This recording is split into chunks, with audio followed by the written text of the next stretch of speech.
जिक्र सुनने के लिए 10 दिन किसी न किसी महफिल में जाएंगे। क्या वो सर्दी के दिनों में करबला में थे? उस वक्त करबला का टेम्परेचर 20 था, 25 था, 30 था। किताब यही करेली है, वहाँ पर मेरे दोस्त हैं खुर्शीद भाई, उनके घर पे रखी हुई होगी, आप चाहें तो राब्ता कायम कर लें। किताब का नाम है काफिला क्यों लुटा। उस किताब के एक चैप्टर पे, एक पेज पर अंदर लिखा हुआ है, फिर मैं होशो हवास से बोलता हूँ, एविल और कंपोज खा के नहीं बोलता, यहां पर अपने सरकारों की नालैन को सर पे रख के बोलता हूं, करबला शरीफ का टेम्परेचर जो था वो मेरी अक्ल से बाहर है। वो उस किताब में काफिला क्यों लुटा, अफगानिस्तान का राइटर है, अमेरिका में रहता है, वो कहता है कि करबला शरीफ एक ऐसी जमीन का नाम है जहां का टेम्परेचर इतना सख्त होता था, इतना हॉट होता था कि तकरीबन सख्त गर्मियों के दिनों में 120 तक पहुंच जाया करता था। सब पढ़े लिखे लोग बैठे हुए हैं, 120 का नाम। 60-70 में तो इलाहाबाद हॉस्पिटल में जगह नहीं मिलती है, 70 के ऊपर हो जाए तो घरों से ज्यादा कब्रिस्तानों में लोग नजर आते हैं, 80 हो जाए तो आबादियां खुश्क हो जाती हैं, माओं के पिस्तान से दूध निकलना बंद हो जाते हैं, लोगों की जबानें कंकड़ की और पत्थर की हो जाती हैं। जरा सोचो कि 120 टेम्परेचर वाली जमीन को करबला कहते हैं, जहां इमाम हुसैन ने अपने नाना की नस्ल को भी बचाया और अपने नाना के दीन को भी बचाया। आज बहुत ज्यादा नहीं है, 40 और 50 के दरमियान आप बैठे हुए हैं, तो थोड़ी सी बात सुने। कुरान की आयत है, आप पर मुश्किलात है, मैं समझ रहा हूं, हुकूमत की तरफ से कुछ हमारी बदआमालियां हैं जिसकी वजह से आज हमारे बच्चों को उलझन का सामना करना पड़ता है। लेकिन कुरान शरीफ की इस आयत के मिस्ताक में कि अल्लाह कहता है हम जरूर जरूर तुम्हें आजमाएंगे। पहला सवाल आपसे मैं करता हूं कि अल्लाह किससे कह रहा है? उससे जो कुरान पढ़ता है। लेकिन अल्लाह किससे कह रहा है? कुरान पढ़ने वालों से। जल्दी बताएं, कुरान पढ़ता कौन है? मुसलमान की इसराइली? बोले मुसलमान पढ़ता है कि यहूदी पढ़ता है? बौद्धिज्म के लोग पढ़ते हैं, जैनिस्ट के लोग पढ़ते हैं, कौन पढ़ता है? हिंदुइज्म के लोग पढ़ते हैं? ना ना ना ना, कुरान तो मुसलमान पढ़ता है। और तो फिर अल्लाह ने किससे कहा कि हम तुम्हें आजमाएंगे? आवाज दें तो मुझे पता चले, फिर ना कहना कि सब तो मैंने ही कह दिया, आपसे मैंने पूछा ही नहीं है, आपने गौर ही नहीं किया मेरी बात पर। आप अपने उसूल पर कायम रहिएगा। जब कुरान अल्लाह का कलाम है और कुरान में अल्लाह ये कह रहा है हम जरूर जरूर तुम्हें आजमाएंगे, तो इशारा किसकी तरफ है? आपकी तरफ है, हमारी तरफ है। किसकी तरफ है? मुसलमानों की तरफ। ऊंचे बोलो, किसकी तरफ है? वो जो कुरान पढ़ता है। कुरान पढ़ता कौन है? ठाकुर साहब, पंडित जी पढ़ते हैं, मौलविया जी, जायसवाल जी, कौन पढ़ता है? कुरान पढ़ता है मुसलमान। तो ये कुरान किससे कह रहा है? क्या हम जरूर जरूर तुम्हें आजमाएंगे। अब आजमाइश का ढंग देखें। अल्लाह कहता है बिशई मिनल खौफ, तुम्हें डरा धमका के आजमाएंगे। तवज्जो दीजिएगा भाई, ऐसी बात नहीं कि आप जब चाहे उठ के चले जाएं। ना ना ना, हुजूर की महफिल है, थोड़ी सी बात सुन लें। जब दिल कहे कि मेरे मतलब की बातें हो गई, 15-20 मिनट हो गया, अब एक काम मुझे करना है, वो मैं लेके जा रहा हूं, तो चले जाइएगा, लेकिन पहले एक काम तो सुने। अल्लाह कहता हम तुम्हें डराएंगे, खौफ से आजमाएंगे। बेशई मिनल खौफ। मुझे बताएं, आप डरे हुए हैं कि नहीं? मैं डरा हुआ हूं। कोई बात मेरी जबान से निकल गई तो रिकॉर्ड हो जाएगा। कल मेरे घर पे 20 गाड़ी पुलिस आएगी और मुझे हाकियों से महाकी से मारती हुई जेल में ठूंस देगी। मेरे बच्चे रोते रहेंगे, आप भाग जाएंगे, वीडियो में जिनके फोटोज आएंगे उन पर तफ्तीश की कार्रवाई शुरू हो जाएगी। ये डर है कि नहीं? बोलो भाई, बगैर किसी जुर्म के सजा मिलेगी, मिल सकती है, तो ये डर पैदा होगा कि नहीं? अल्लाह कहता हम तुम्हें खौफ से आजमाएंगे। इसके बाद क्या कहता है? बिशई मिनल खौफ। फिर अल्लाह कहता है वलजू, तुम्हें भूख से आजमाएंगे। आज आपने खाना खा लिया ना, सही, लेकिन अल्लाह कहता हम तुम्हें भूख से आजमाएंगे। दुनिया की सबसे डेंजर मौत भूख को कहते हैं। जितने पढ़े लिखे लोग, सबसे डेंजर मौत भूख को कहते हैं। पिस्टल से मार दो, तलवारों से कत्ल कर दो, जहर दे दो, शॉट मार दो, उसे उतनी तकलीफ नहीं होगी जितनी तकलीफ उसे भूख से मरने पे होती है। इंसान इसमें धारावाहिक किस्तवार मरता है। लेकिन मैं बता दूं, जब इस आजमाइश में आए अल्लाह के नेक बंदे, तो काबे शरीफ से लेकर के मीना के फासले पे 7 किलोमीटर की जमीन पे 60 नबियों की गायबाना मज़ार शरीफा है। ये वो नबी हैं जिनकी मौतें भूख की वजह से हुई। आपको रोटियां ना मिले तो बीवी के चेहरे पे तमाचे मार दो, वक्त पर नमक ना आए दाल और सालन में डालने के लिए तो बच्चियों को हम गालियां देते। बुरा न माने मेरी बात को, आपसे मुराद हम भी हैं। ये वो 60 नबी हैं जिनकी मौतें भूख की वजह से हुई। समझ रहे हैं आप? 60 नबी हैं। आइए अगर भूख की बात आई तो सुन लें, आका करीम सल्लल्लाहु अलैहि वसल्लम की बेटियां किस कदर भूख बर्दाश्त करती थी।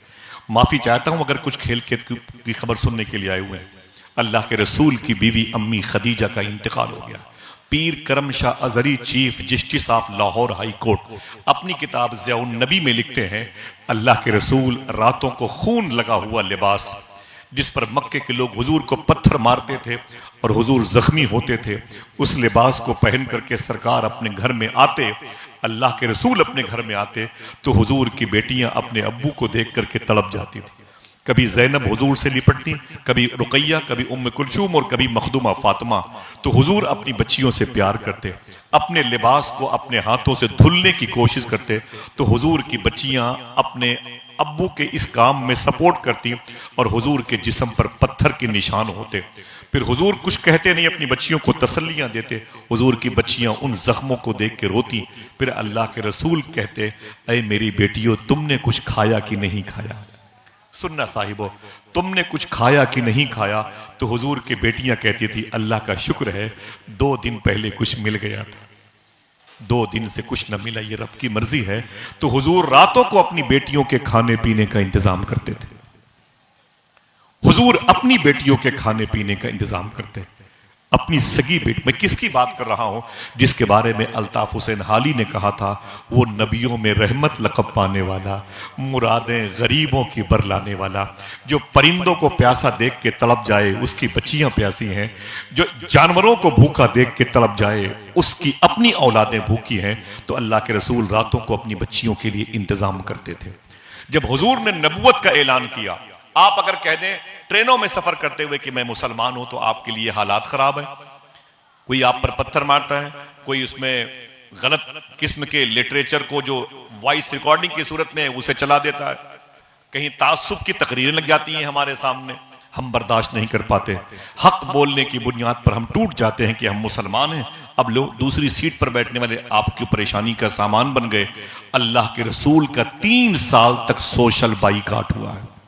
माफी चाहता हूं, पूरे इलाके के लोगों ने कभी मिल करके इन बुजुर्गों की बारगाह में नहीं गए कि हुजूर आप बताएं कि हुजूर की 63 साल की लाइफ में 3 साल की लाइफ कहां चली गई। पीर साहब को अगर एसी ना मिले तो लौट जाएंगे, हमें अगर कायदे का खाना ना मिले तो माइक पर जलसा कराने वालों के खिलाफ बदतमीजी करेंगे। आपको अगर बारात में कायदे का इंतजाम ना हो तो आप कहेंगे इस कुत्ते के पास जब मुझे खिलाने की ताकत नहीं थी तो इतना बड़ा बयाना क्यों ले लिया था? मेरे पास हजारों कार्ड थे, मैं कहीं भी चला जाता, इसके आने की मुझे क्या जरूरत थी? हम ऐसा बोलते हैं। रमजान के दिनों में अगर अफ्तारी करते वक्त कुछ कायदे की चीजें हमारे सामने ना हो और दूसरे के सामने ना होना तो हम दुआ की जगह गालियां देते हैं। लेकिन साहिबो 3 साल तक हुजूर का सोशल बाइकाट किया गया। एक गुफा थी मक्के शरीफ में जिसे शेबे अबी तालिब कहते हैं, उस गुफा के अंदर हुजूर को कैद किया गया था। मक्के का कोई इंसान हुजूर से बात नहीं करता था। आप सीने पर हाथ रख के बोलो, हम किसकी बात कर रहे हैं? जिससे रब बात करे उससे कोई ना बात करे, जिसको देखने के लिए फरिश्ते बेकरार हो उससे मक्के वाले बातें नहीं करते थे। 3 साल तक हुजूर इस कदर दिक्कतों परेशानी के साथ थे कि हुजूर के पास खाने पीने की सारी चीजें खत्म हो गई थी। मालूम है, हुजूर के गुलाम कहते थे कि कई कई दिन हो जाते थे हमारे सामने रोटी के टुकड़े भी नहीं आते थे। तो मालूम क्या खाते थे? हंसना नहीं और जाना नहीं। मैं गुजारिश करता हूं आपसे हाथ जोड़ करके, अल्लाह के रसूल के गुलाम कहते हैं, सहाबा कहते हैं, उस शेबे अबी तालिब घाटी में हमारे गुलामों के साथ हुजूर के सहाबा के पास खाने को जब कुछ भी नहीं था तो मालूम है क्या खाते थे? वो जो चप्पल चमड़े की पहने होते थे, उस चप्पल में जो चमड़े लगे होते थे उसको चाकू से काट करके पानी में भिगो भिगो के खाया करते थे। समझ रहे हैं आप? ये अल्लाह के रसूल की जिंदगी है। कुरान कहता हम तुम्हें भूख से आजमाएंगे। समझ रहे हैं आप? अल्लाह के रसूल की बेटियां कहती हैं कि मैं अपने घर में थी, एक दिन ख्याल आया हुजूर रातों को आके मेरे खाने का इंतजाम करते हैं, आज हम बहनें मिलकर के हुजूर के खाने का इंतजाम करेंगे। ये हुजूर की बेटियां ज़ियाउन नबी पढ़े, उसमें लिखा हुआ है तो हुजूर की चारों बेटियां इकट्ठा हो गई, खाना बना रही। कोई लकड़ी लाती, कोई दाल, कोई चावल, कोई पतीली, कोई पानी, कोई चूल्हा जलाती। जब खाना पक चुका, हुजूर का इंतजार हो रहा था। अचानक कभी आपके घर में ऐसा हुआ हो तो मुझे बताना, कभी मुझ जैसे कुत्तों से बदतर इंसान के यहां कभी हुआ हो तो बताना, मैं आपको बताऊंगा। हुआ कुछ नहीं किसी के साथ, बस वीडियो देख करके परेशान है। हम बड़े, इस्लाम बड़े खतरे में है, हम पर बड़ा जुल्म हो रहा है। यार जुल्म तो फलस्तीनियों पर हो रहा है। उनके लिए क्या किया? कभी दरूद की महफिल सजा करके उन शहीदों को नजर कर दिया होता तो पता चलता कि हमारे दिल में उनका दर्द है। वो आपके रब के मुबारक किबले के तहफ्फुज के लिए शहीद हो रहे हैं। दुनिया के 56 इस्लामी मुल्क नहीं बोलते तो हम कहां बोलते हैं उनके लिए। कभी उनके नाम पर किसी गरीब को खाना खिला देते, कभी उनके नाम पर कभी कोई सबील का एहतमाम कर देते कि फलस्तीन के शहीदों की रूह की तस्कीन के लिए। हमने भी कुछ नहीं किया। मालूम है, ये 3 साल तक हुजूर का सोशल बाइकाट, और उसके बाद हुजूर की बेटियां कहती हैं कि अब्बू जब घर पे आए, देखिए आजमाइश, जब अब्बू घर पर आए तो हुजूर ने जब घर पे एंट्री की तो हम चारों बहनें अपने अब्बू से मिलकर रोने लगी। तो मेरे आका फरमाते, मेरी बेटियों तुम्हें क्या हो गया, क्या बात है, मेरी बेटियां क्यों रोती हैं? तो हुजूर की बेटियों ने कहा, आज बड़ी उम्मीदों से, बड़े चाव से हमने आपके लिए पहली मर्तबे चारों बहनों ने मिलकर खाना बनाया था। शादाब भाई देखिए, चारों बहनों ने मिलकर खाना बनाया था। तो सरकार फरमाते हैं तो खुशी की बात है, फिर रोने की बात कहां से आ गई? साहिबो इसे गौर करना। अल्लाह के रसूल की बेटियां कहती हैं, जब खाना बन चुका तो इंतजार में थे कि आप आएंगे, अपने हाथों से आज आपको हम खाना खिलाएंगे। लेकिन सरकार, किसी ने दरवाजे पर लात मारी, अपने घर का दरवाजा जो बंद था वो खुल गया। अल्लाह के रसूल के घर के दरवाजे पर लात मारी जा रही, जूतों से हुजूर के घर के दरवाजे खोले जा रहे हैं। ये वो दरवाजा है जिसके बारे में बरेली शरीफ के इमाम आला हजरत ने फरमाया कि बे इजाजत जिनके घर जिब्रील भी आते नहीं। कद्र वाले जानते हैं कद्र शान अहले बैत। उस घर में जूतों से दरवाजा खोला गया। हुजूर की बेटियां कहती, हम कांपने लगे। वो जुल्म करने वाले एक टीम थी, पूरी मेजॉरिटी थी, पूरी यूनिट थी। उसमें अबुल हिकम का बेटा था, उसमें अबू जहल, ये अबू लहब का बेटा था, वो उतबा और शैबा जैसे टपोरी मौजूद थे। वो घर के अंदर आए और आपको गालियां देने लगे। मेरे आका फरमाते हैं, खामोश रहो, कोई बात नहीं। फिर क्या किया? तो हुजूर की बेटियां कहती हैं, तेरा बाप मोहम्मद किधर गया? ऐसे उनके सवाल थे। जिसके लिए रब ने दुनिया बनाई, उसकी जिंदगी किस कदर आजमाइश और मसाइब में। मेरे आका फरमाते फिर, तो हुजूर की बेटियां कहती हैं, मैंने कहा वो दीन की तबलीग के लिए तशरीफ ले गए हैं, दीन के लिए। तो बोले ये बावर्ची खाने की तरफ गए, बोले ये चूल्हे पे क्या पक रहा है, चूल्हे पे क्या पक रहा है? तो हुजूर की बेटियां कहती, पहली मर्तबे हम बहनों ने अपने अब्बू के लिए खाना बनाया। बेटियां अपने बाप के लिए कुछ बनाए तो कितनी बड़ी नेमत होती है। आज मेरी बेटियों ने मेरे लिए बनाया। बोले फिर? तो हुजूर की बेटी ज़ैनब कहती है, उन्होंने कहा ये मोहम्मद के लिए खाना बना है सल्लल्लाहु अलैहि वसल्लम। मैंने कहा हाँ। तो रुको रुको रुको ये कह के बाहर चला गया। साहिबो कलेजा बाहर आ जाता है जब किताब में इस किस्म के जुमले पढ़े जाते हैं। अल्लाह के रसूल की बेटी कहती है, अब्बू जान, वो बाहर गया और नाली में वो जो कीचड़ नहीं होता उसे अपने हाथों से उठा के लाया और पतीली का ढक्कन खोल करके उसी में डाल के चले गए। अल्लाह के रसूल के घर की बात करता हूं।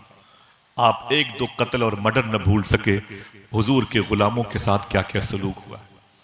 अल्लाह के रसूल की मोहब्बत में गर्क रहने वाली एक औरत है जिसे सुमैया कहते हैं। सुमैया जब वो आजमाइशों में आई, ये नाफ मिडिल है बॉडी का, इस नाफ के नीचे मैं बता नहीं सकता, वो इस नाफ के नीचे अबू जहल ने उनके बेटे को बेलिबास खड़ा करके उनके नाफ के नीचे वाले हिस्से पर बल्लम, जिसे आप कहते हैं, जिसे उर्दू में नेजा कहते हैं, उसने उससे मारा था और पूरा फाड़ दिया था और आप अपने बेटे के सामने बरहना शहीद हो गई थी।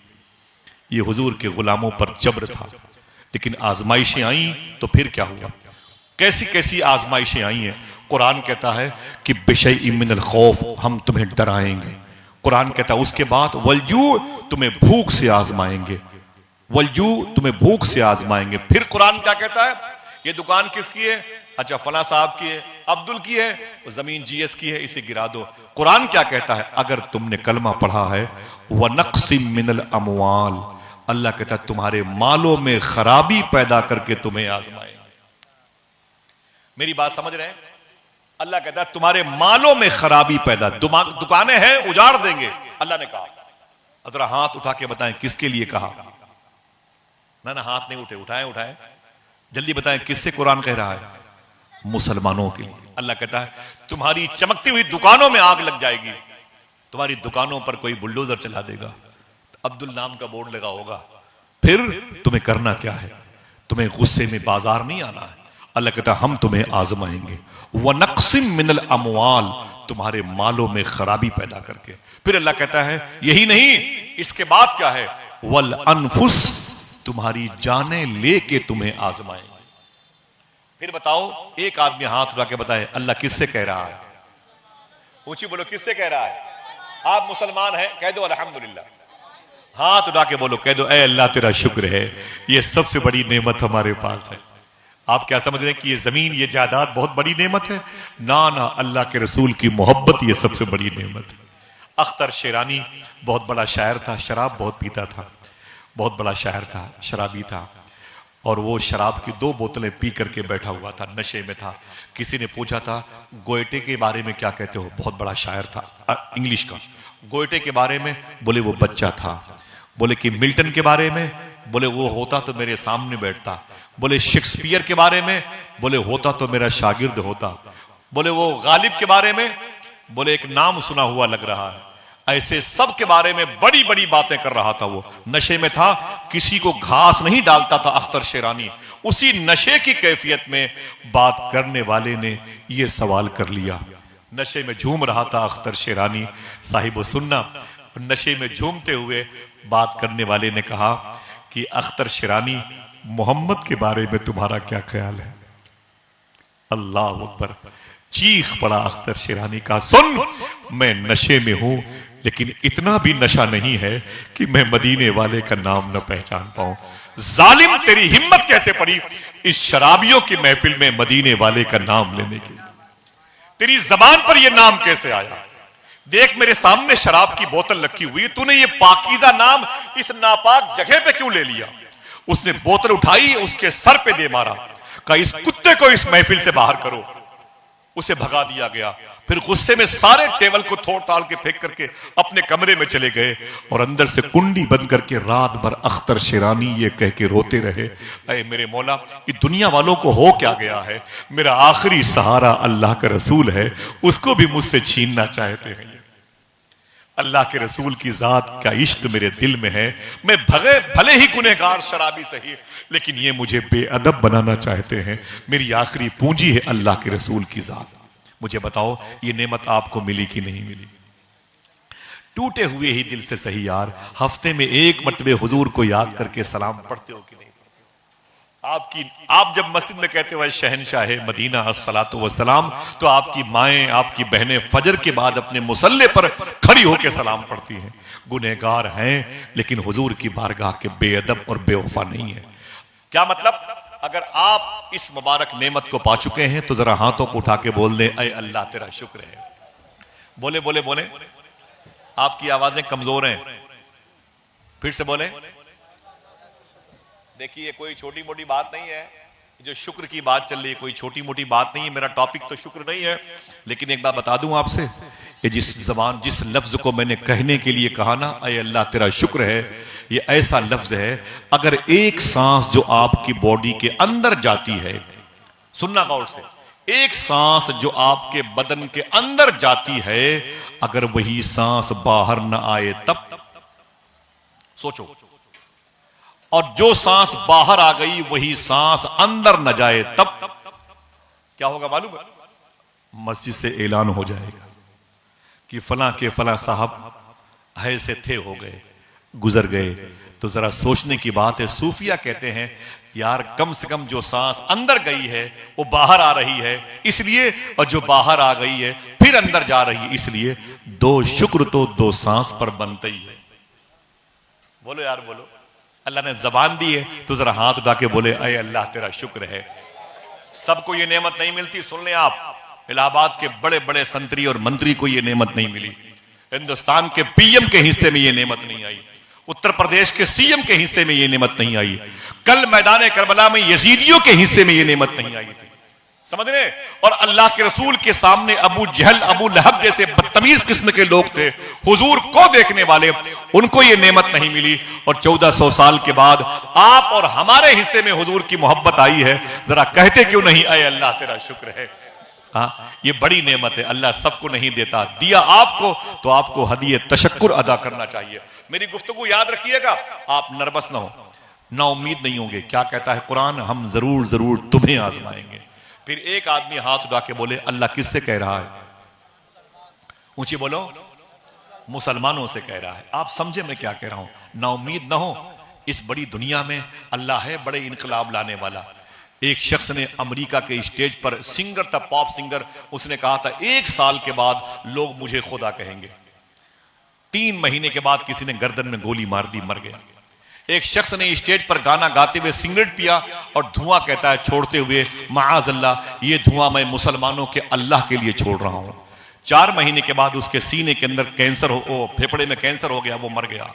युगांडा के संसदीय इलेक्शन लड़ने वाले एक शख्स ने कहा था, अब मुझे तो अल्लाह भी हरा नहीं पाएगा, वोटिंग से पहले उसकी मौत हो गई। 150 साल तक मैं जिंदा रहूंगा, पॉप सिंगर का बादशाह माइकल जैक्सन कहता रहा कि मैं 150 साल पहले मरूंगा नहीं, मैं 150 साल तक जिंदा रहूंगा। 50 साल की उम्र भी नहीं पहुंचा और 42 या 43 मिनट के अंदर हार्ट में तकलीफ हुई और बेमौत मर गया। समझ रहे आप मेरी बात को? हाँ, वो जिसने कहा था एपिस्टीन फाइल में जिस कुत्ते का नाम आया था, समझ रहे हैं, जो विकलांग बैठा हुआ है कुर्सी पर, उसने 21 साल की उम्र में कहा था कि खुदा है ही नहीं है, ये जमीन अपनी मर्जी से चलती है, हवा अपनी मर्जी से चलती है। 21 साल की उम्र में अल्लाह ने उसके पूरे बदन को अपाहिज बना दिया था और ये साबित कर दिया अल्लाह ने, कहो कोई तो वही तो है जो निजाम हस्ती चला रहा है, मेरा खुदा है। हाँ? सूफी साहब से एक साहब ने कहा कि मुझे कोई वजीफा बता दें, तो सूफी साहब ने कहा कि हर लुकमे पर कहा करो, अय अल्लाह तेरा शुक्र है। क्या कहा करो? सब लोग बोले, कह दो, सब कह भी नहीं पाते, अय अल्लाह। उसने कहा क्यों अल्लाह का नाम ले? कमाता मैं हूं, पकाती मेरी बीवी है, तो बीवी का शुक्रिया अदा करूं, बीवी मेरा शुक्रिया अदा करे, अल्लाह का शुक्रिया इसमें क्यों अदा करूं? सूफी साहब ने कहा इसे हजम तेरा बाप करता है। बोलो, इसे हजम आप तेरा बाप करता है? अगर यही खाना जो खाया है 3 घंटे हजम ना हो तब पेट पत्थर जैसा हो जाएगा। जितनी हॉस्पिटल है सबके नाम आपको याद आने लगेंगे। उसका फजल है कि उसने कैसी मशीनरी बनाई है। बहरहाल कुरान कहता है हम जरूर जरूर तुम्हें आजमाएंगे, कभी डराएंगे, डरा के धमका के, बिशैइन मिनल खौफ वल जू, कभी कभी भूख से आजमाएंगे। फिर कुरान कहता है वनक्सिम मिनल अमवाल, तुम्हारे मालों में खराबी पैदा करके, वल अनफुस, तुम्हारी जानें लेकर के आजमाएंगे। मुझे बताओ कि एक दादा के 33 पोते मैदान करबला में शहीद हुए कि नहीं हुए? लेकिन उनकी शहादत की खबर है जब बरेली पहुंची तो आवाज आई, कितने बिखरे हुए हैं मदीने के फूल, करबला तेरी किस्मत पे लाखों सलाम। मुझे बताएं आप, कुरान कहता है इसके बाद वल अनफुस के बाद वस्समरात, तुम्हारे फ्रूट्स को नुकसान पहुंचा के, मेवा जात की चीजों को नुकसान पहुंचा के अल्लाह कहता है हम जरूर आजमाएंगे। अब अगर आजमाइशों में आप ऊपर हो गए, कामयाब हो गए, तो अल्लाह क्या कहता है? ये नहीं कहता तुम्हारे लिए हम दोहरी जमीन, 2 बीघा जमीन का इंतजाम कर देंगे और फिर तुम्हारे लिए फला जो है बेल्जियम में और न्यूजीलैंड में तुम्हारे लिए बड़े बड़े फ्लैट्स का इंतजाम कर देंगे। अल्लाह कहता है वबश्शिरी साबिरीन, सब्र करने वालों के लिए बशारत ही बशारत है, खुशखबरी ही खुशखबरी है। सुभान अल्लाह। जरा फिर से बोलो, अय अल्लाह तेरा शुक्र है। मुझे बताओ ये डराना, ये भूख, मालों में खराबी, ये जान व समरात, ये नस्लों का खत्म हो जाना, ये सारी चीजें मैदान करबला में नजर आती हैं कि नहीं आती? बोलो, तवज्जो दे। न कोई जोर से बोले, न कोई नारा। थोड़ी देर बैठे, जाने वाने का सिस्टम बिल्कुल न रखें। न मैं रोज मिलता हूं, ना आप मिलते हैं। आप इन सरकारों के चेहरों को देखें, वल्लाह बताऊं दुआएं कबूल हो जाएंगी। मैं आपसे दिल से कहता हूं दुआएं कबूल हो जाएंगी। आज हम जरा सी आजमाइशें हों। इस्लाम कहता है कि आ जाओ मस्जिद में, झाड़ू लगाना है, मस्जिद की चटाइयां साफ करनी है, तो हम कहेंगे कि भटोही की पनीर बहुत अच्छी है, हम तो उसे खाने के लिए जा रहे थे। इलाहाबाद में हमें सिविल लाइंस में जाना था और वहां की वो फला कैफे हाउस में जाकर के मुझे कॉफी पीनी थी, आप कह रहे हो कि मस्जिद साफ करो। जब दीन के लिए हमारे पास इतना वक्त नहीं है तो फिर ये आजमाइश नहीं, फिर ये अजाब बन जाएगा, ये बला बन जाएगी। आज अल्लाह के रसूल के नाम पर हम इकट्ठा नहीं होते, अल्लाह के नाम पर इकट्ठा नहीं होते। कल जब शहादत की बात आती थी, सहाबा कैसा जज्बा लेके चलते थे। थोड़ी सी बातें इस हवाले से सुन ले।